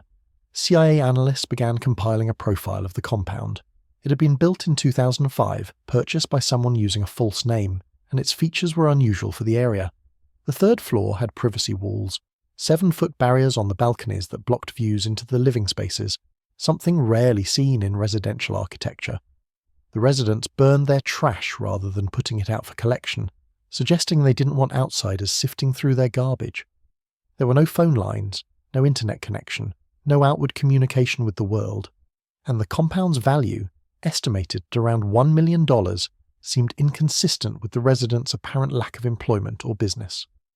Satellite surveillance began in September 2010. High-resolution imagery showed a tall man, approximately 6 feet 4 inches based on shadow analysis, who walked in the compound's courtyard for exercise. He walked alone, always within the privacy walls, pacing back and forth in a pattern that suggested someone who couldn't leave. CIA analysts nicknamed him the Pacer. His height, his isolation, his behavior all matched what they might expect of Osama bin Laden. But they couldn't confirm identity. The walls blocked clear satellite views. Thermal imaging showed heat signatures consistent with a large family living in the compound, but couldn't identify individuals. And the risk of being wrong, of launching a raid that killed innocent Pakistanis based on circumstantial evidence, was enormous. It could spark a diplomatic crisis, possibly collapse the US-Pakistan relationship, maybe even trigger military conflict. For months, CIA analysts watched the compound, compiling evidence, building the case. The residents matched bin Laden's known family structure: multiple wives, numerous children, a small support staff. The Courier brothers, Ibrahim and his sibling Abrar, lived on the ground floor with their families. Bin Laden, if it was him, occupied the third floor with his youngest wife and their children. By early 2011, the CIA was confident enough to brief President Barack Obama. CIA Director Leon Panetta presented the case in the White House Situation Room. This, he said, was the lead they'd been waiting for. Confidence levels varied among intelligence officials, some estimating 40% certainty it was bin Laden, others as high as 80%, but all agreed it warranted action. Obama asked the question that defined the next 3 months: what do we do? By early 2011, the CIA was confident enough to brief President Barack Obama. "This is the lead we've been waiting for," they said. "This could be him." But confirmation was impossible. The compound's walls blocked satellite views. The residents never used phones or internet. They were invisible by design. And so Obama faced an agonizing decision: launch a raid on Pakistani soil without certainty, risking American lives, diplomatic catastrophe and possible war, or wait for better intelligence that might never come. Meanwhile, inside that compound, unaware that his decade of invisibility was about to end, Osama bin Laden lived with his youngest wife Amal and their children in a Spartan existence that bore no resemblance to the wealth of his youth or the power of his mythology. Just a man, slowly dying, watching the world he tried to reshape on a small television in a room with no windows. Within the 12-foot walls of the Abbottabad compound, where no sunlight reached the third-floor living quarters, Osama bin Laden, aged 54, rose before dawn for prayers, then spent his days in rooms cluttered with books, videotapes, and the accumulated debris of a man whose empire had shrunk to 3 stories of concrete and solitude. The compound had been built to his specifications in 2005, completed in early 2006, and he had moved in with Amal al-Sadar, his youngest wife, a Yemeni woman he had married in 2000 when she was 17 or 18, and he was 43. The physical layout reflected both security and imprisonment. The compound sat on a plot measuring roughly 38,000 square feet, though much of that was empty courtyard. The main building rose 3 stories with separate living spaces for different families. On the ground floor, Ibrahim and Abrar, the Courier brothers, lived with their wives and children, maintaining the fiction that they were the compound's owners. The second floor housed additional living space. The third floor, accessible by a separate staircase, belonged entirely to bin Laden. His quarters were spare, almost monastic. Small rooms with low ceilings, painted white but yellowing with age and neglect. No air conditioning despite the brutal summer heat. No heating except for blankets and layers of clothing during Abbottabad's cold winters. The furnishings consisted of thin mats on the floor, a few cushions, shelves lined with religious texts and political literature, and a small television connected to a satellite receiver, his only window to the outside world. Osama's daily routine had settled into a rhythm that barely changed year after year. He rose at 4 a.m. for Fajr, the pre-dawn prayer. After prayers, he would read Quran, sometimes for hours, sitting cross-legged on his mat. Breakfast was simple, often just bread, dates, and tea. Amal prepared the meals, hauling water from a tap in the courtyard, cooking on a small stove, managing the household with none of the servants or staff her co-wives had enjoyed in earlier years. After breakfast, Osama would write. He drafted letters to al-Qaeda affiliates, providing strategic guidance on everything from target selection to media strategy. He wrote essays, theological arguments justifying violence, political analysis of American foreign policy. These documents, later recovered and released by US intelligence, reveal a man still trying to control an organization that had largely moved on without him. He advised restraint, urged attacks on American military targets rather than Muslim civilians, warned against the sectarian violence that al-Qaeda in Iraq had embraced. But his advice was often ignored. He was a figurehead, a symbol, but no longer the operational commander. By mid-morning he would watch television, specifically news channels. He had a satellite dish, carefully positioned to avoid detection, that received Al Jazeera, BBC, and occasionally American networks. He watched obsessively, monitoring coverage of al-Qaeda attacks, American military operations, political developments across the Middle East. And he watched himself, viewing his own propaganda videos, analysing his image, his message, ensuring the myth remained intact. He recorded practice videos in his room, sitting against a plain wall, delivering messages to camera. Most of these were never released. Practice runs to refine his delivery, test his arguments. The actual videos distributed to media outlets were carefully edited, the backgrounds sanitized to remove any identifying features. In some, his beard was dyed black to hide the grey, to project vitality and youth he no longer possessed. His health was deteriorating noticeably. He suffered from chronic kidney problems, likely polycystic kidney disease, an inherited condition. Diabetes plagued him, requiring medication that had to be smuggled in through the courier network. He had gastrointestinal issues that left him thin, almost skeletal in his later years. Rumours of a dialysis machine were likely exaggerated, more myth than reality, but he certainly needed ongoing medical care he wasn't receiving. He looked older than his years. His beard, when not dyed, was heavily grey. His face was gaunt, the sharp cheekbones more prominent, his eyes sunken. He moved slowly, carefully, like a man aware of his body's fragility. He wore simple shalwar kameez, traditional Pakistani clothing, layered with blankets when the weather turned cold. The image of the desert warrior, the mujahid in fatigues, had given way to an old man in robes, trapped in a prison of his own design. Amal, his youngest wife, bore the brunt of caring for him. She was in her late 20s or early 30s by the time of the raid, a woman who had given up everything to follow a man increasingly disconnected from reality.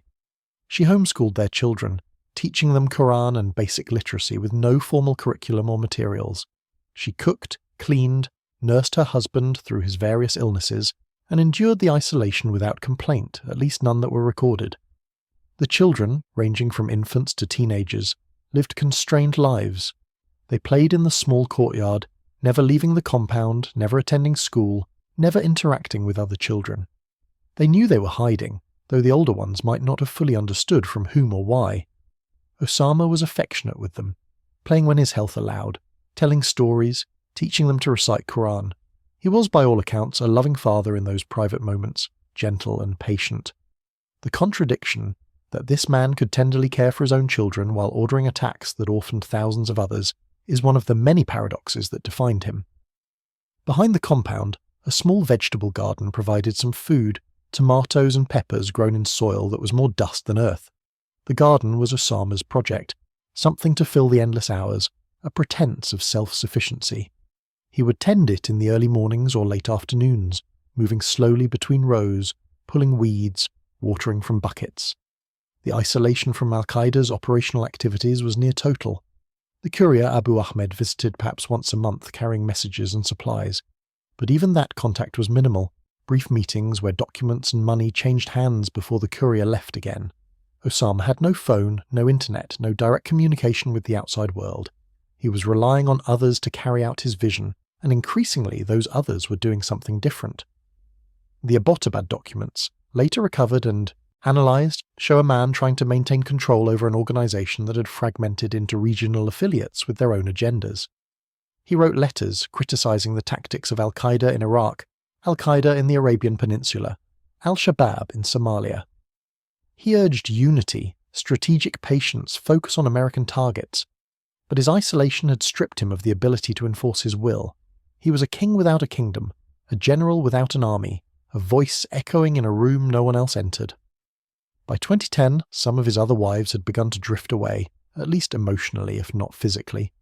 Kyria, who had spent nearly a decade under house arrest in Iran before being released and making her way back to Bin Laden in 2010, was shocked by what she found. The man she remembered, the warrior leader, had become a recluse. Najwa, his first wife, had already left in 2001, fleeing back to Syria with some of their children, unable to continue, and Siham, another wife, endured but without the conviction that had once sustained her. The children too were divided. Some of the older sons had rejected their father's path. Omar bin Laden, one of the sons from Najwa, had publicly denounced al-Qaeda and attempted to live a normal life, changing his name, avoiding media, trying desperately to escape the legacy. Others, like Hamza, embraced jihad, following their father into a life that would ultimately consume them. This was the existence Osama bin Laden had bought with mass murder. Not martyrdom or paradise, but a concrete box in a garrison town where his youngest wife homeschooled their children, and he paced the courtyard after dark like a prisoner in his own fortress. The architect of September 11th had been reduced to a man who burned his trash to avoid detection and watched the wars he inspired on second-hand televisions while the world outside those walls slowly forgot he existed. But the world had not forgotten, and neither had the CIA. By March 2011, President Obama had heard enough. Satellite photos, courier movements, circumstantial evidence piling up, and he gave the order, begin planning a raid. On March 14, 2011, in the Situation Room beneath the White House, CIA Director Leon Panetta laid out the case for President Barack Obama. High walls, suspicious behavior, a tall man who never left. But no confirmation, no DNA, no photographs, just circumstantial evidence and a choice between caution and courage. The intelligence community had been tracking the Abbottabad compound for over 6 months, compiling patterns, behaviors, architectural details. But they couldn't see through the walls, couldn't confirm identity, and the risk of being wrong was catastrophic. Obama listened to the options presented by his national security team. 3 possibilities, each carrying different risks, different moral implications, different probabilities of success. Option 1. Bomb the compound from the air. A B-2 stealth bomber could drop 32 joint direct attack, munitions, 2,000-pound bombs guided by GPS that would reduce the compound and everything within a 200-meter radius to rubble. The advantage? No American casualties, complete destruction of target. The disadvantage? No way to confirm bin Laden's death, no body to recover, and significant collateral damage.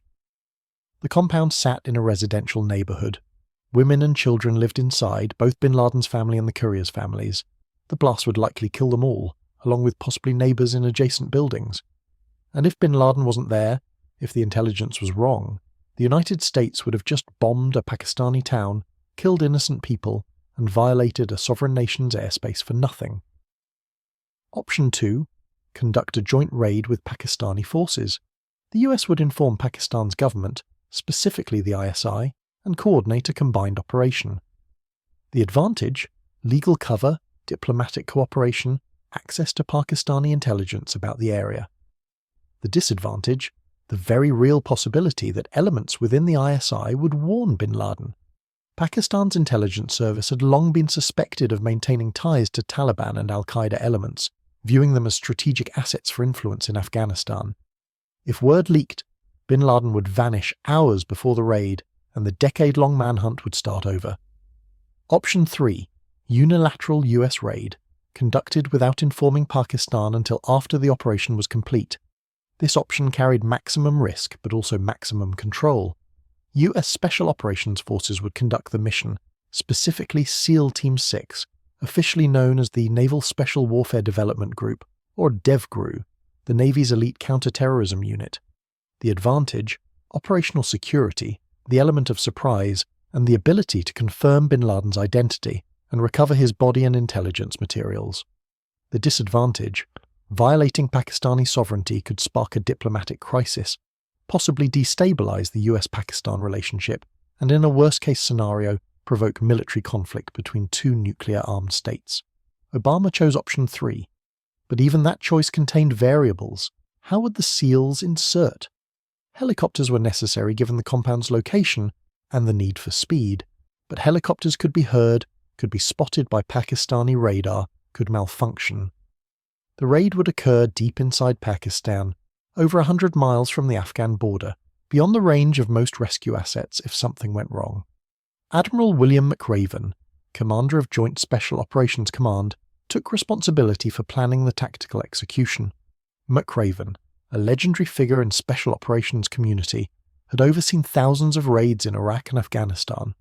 He understood that success required meticulous preparation, realistic rehearsal, and adaptability when plans collapsed. In April 2011, at a secure facility at Harvey Point Defense Testing, activity in North Carolina, the CIA constructed a full-scale replica of the Abbottabad compound. The replica was built from satellite imagery and measurements, matching the walls, buildings, and layout as precisely as possible. For 3 weeks, SEAL Team 6 rehearsed the raid, running through every contingency. They practiced breaching the walls, clearing rooms, climbing the internal staircase to the 3rd floor. They rehearsed what to do if they encountered resistance, if they found women and children, if Bin Laden tried to escape, if helicopters crashed. The team, approximately 24 SEALs divided between 2 helicopters, trained relentlessly. They knew the compound's layout by memory. They knew which door led where, which staircase accessed the 3rd floor, where Bin Laden's bedroom was located. The rehearsals grew smoother, faster, more coordinated. But one variable couldn't be rehearsed: whether Osama bin Laden was actually there. Intelligence estimates varied wildly. Some analysts, reviewing all available evidence, placed confidence at 80 or 90%. Others, more conservative or skeptical, suggested 40 or 50%. The discrepancy reflected the nature of intelligence work: probabilities, not certainties, assessed by individuals with different tolerances for risk. Obama, hearing these estimates, faced a decision with no clear answer: launch a raid that might kill the world's most wanted terrorist, or might kill innocent families and destroy America's relationship with Pakistan. Complicating the decision were voices within his own administration. Vice President Joe Biden opposed the raid, arguing the intelligence wasn't solid enough to justify the risk. Secretary of State Hillary Clinton supported it, believing the opportunity was too significant to pass up. Secretary of Defense Robert Gates, a veteran of multiple administrations and the ultimate pragmatist, expressed concerns but ultimately supported proceeding. On April 28, 2011, the SEALs conducted a final full dress rehearsal. Everything went smoothly. McRaven briefed Obama the next day. They were ready. The team was trained, the helicopters were fueled. The intelligence was as good as it was going to get.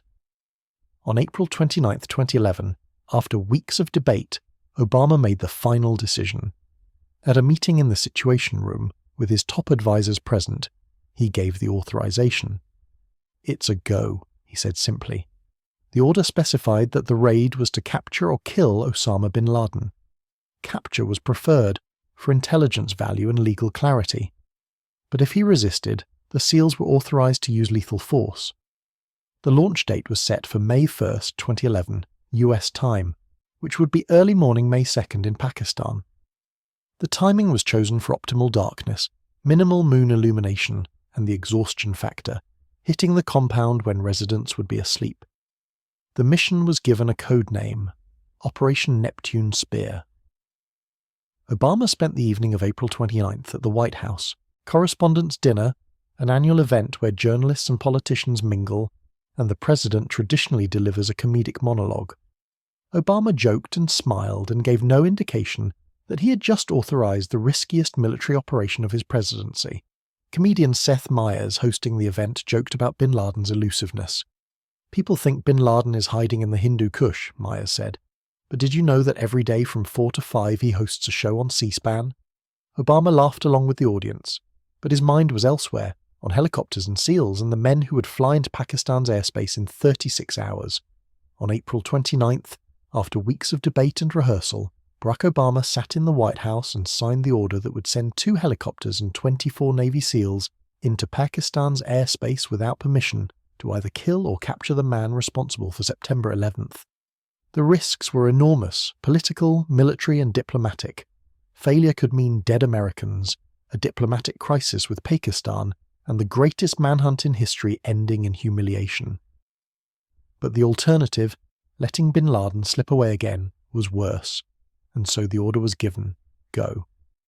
And so on May 1st, 2011, as the sun set over the Hindu Kush and the muezzins called the faithful to evening prayer, 2 Black Hawk helicopters lifted off from Jalalabad, Afghanistan, flying low and silent toward Abbottabad, where Osama bin Laden sat in his third-floor room, unaware that his decade of invisibility was about to end in violence. At 0:30 hours Pakistan Standard Time on May 2nd, 2011, 2 Black Hawk helicopters crossed into Pakistani airspace, flying at tree level, their rotors barely audible, their navigation lights dark. Inside sat 24 Navy SEALs, each carrying night vision goggles, suppressed weapons, and the knowledge that they were about to either make history or die trying. The helicopters, specially modified for stealth, had reduced radar signatures and dampened noise profiles. But they were still detectable if Pakistani air defences were alert, and the flight path took them directly over Islamabad, the capital, before turning north toward Abbottabad. The SEALs had been briefed and rebriefed. They knew the compound's layout by memory. They knew their targets. Osama bin Laden, designated Geronimo, was the primary objective. The Courier brothers, likely armed and dangerous, were secondary. Women and children were to be secured but not harmed unless they posed a threat. The operation was capture or kill, with capture preferred but unlikely given bin Laden's expected resistance. As the helicopters approached Abbottabad around 0100 hours, the plan began to unravel almost immediately. The first helicopter, attempting to hover over the compound's courtyard to allow SEALs to fast rope down, encountered unexpected aerodynamic conditions. The compound's high walls, combined with warmer than anticipated air temperature, created a vortex that disrupted the helicopter's lift. The pilots struggled to maintain control. Within seconds it became clear the helicopter was going down. The pilot, demonstrating extraordinary skill, managed to convert the uncontrolled descent into a crash landing, bringing the helicopter down hard in the courtyard rather than flipping or breaking apart. The tail rotor struck the wall. The fuselage tilted at a steep angle, but the SEALs inside were uninjured. They immediately exited the damaged aircraft and took up defensive positions, adapting to the new situation. The second helicopter, seeing the crash, abandoned its planned insertion and instead dropped its SEALs outside the compound's northern wall. The mission was already off script, but it was continuing. The SEALs breached the compound's outer walls using explosives, blowing gaps that allowed them to pour through into the courtyard. The noise of the helicopter crash and the explosions had woken everyone inside. Lights came on. People started moving. The element of surprise, critical to the plan, was partially lost. But the SEALs moved with practiced efficiency, clearing the compound floor by floor. On the ground floor they encountered the courier, Ibrahim Saeed Ahmed, also known as Abu Ahmed al-Kuwaiti. He emerged from his apartment carrying an AK-47, intending to defend the compound or at least delay the assault. A SEAL fired, a suppressed shot nearly silent compared to the explosions and helicopter noise. Ibrahim died instantly. His brother Abrar, hearing the gunfire, grabbed his own weapon. He too was killed within seconds. The SEALs moved up the internal staircase to the second floor. On the stairs between the second and third floors, they encountered Khalid bin Laden, one of Osama's adult sons. Khalid was unarmed but positioned as if to block access to the third floor. He was shot and killed. Now the SEALs reached the third floor, Osama's living quarters. The door to his bedroom was slightly ajar. Several SEALs approached, weapons raised, night vision goggles turning the dark hallway into a green-lit landscape. Osama, hearing the commotion, the gunfire, the footsteps, looked out from around the doorway, peering into the hall. The SEALs fired. Multiple rounds. Exact number remains classified, struck Osama bin Laden. He fell backward into the room, collapsing beside the bed. 2 women, later identified as Amal and another wife or daughter, rushed toward the SEALs, either to shield bin Laden or in panic. Amal was shot in the leg, a non-fatal wound intended to stop her advance without killing her. The other woman was pushed aside. The SEALs entered the room. Osama bin Laden lay on the floor, blood pooling beneath him. One of the SEALs fired additional rounds to ensure he was dead, a standard combat procedure. The time was approximately 15 hours Pakistan time, roughly 15 minutes after the helicopters had arrived. The world's most wanted man, the architect of September 11th, was dead. Immediately, the SEALs radioed back to their command. Geronimo Iquia, enemy killed in action. But confirmation required more than visual identification in a dark room. They photographed the body, full face and profile shots. They measured the height, 6 feet 4 inches, matching Bin Laden's known stature. And they began collecting biometric data, using a handheld device to capture facial measurements for comparison against stored profiles. While some SEALs secured the body and gathered intelligence, others swept through the rest of the compound, securing the remaining women and children, ensuring no one else posed a threat. Children, terrified and crying, were herded into a room and guarded. Amal, despite her leg wound, was screaming in Arabic, cursing the Americans. The chaos was total but controlled. The intelligence hall was extraordinary. The compound contained computers, hard drives, thumb drives, DVDs, and handwritten documents. The SEALs gathered everything they could carry, stuffing materials into bags.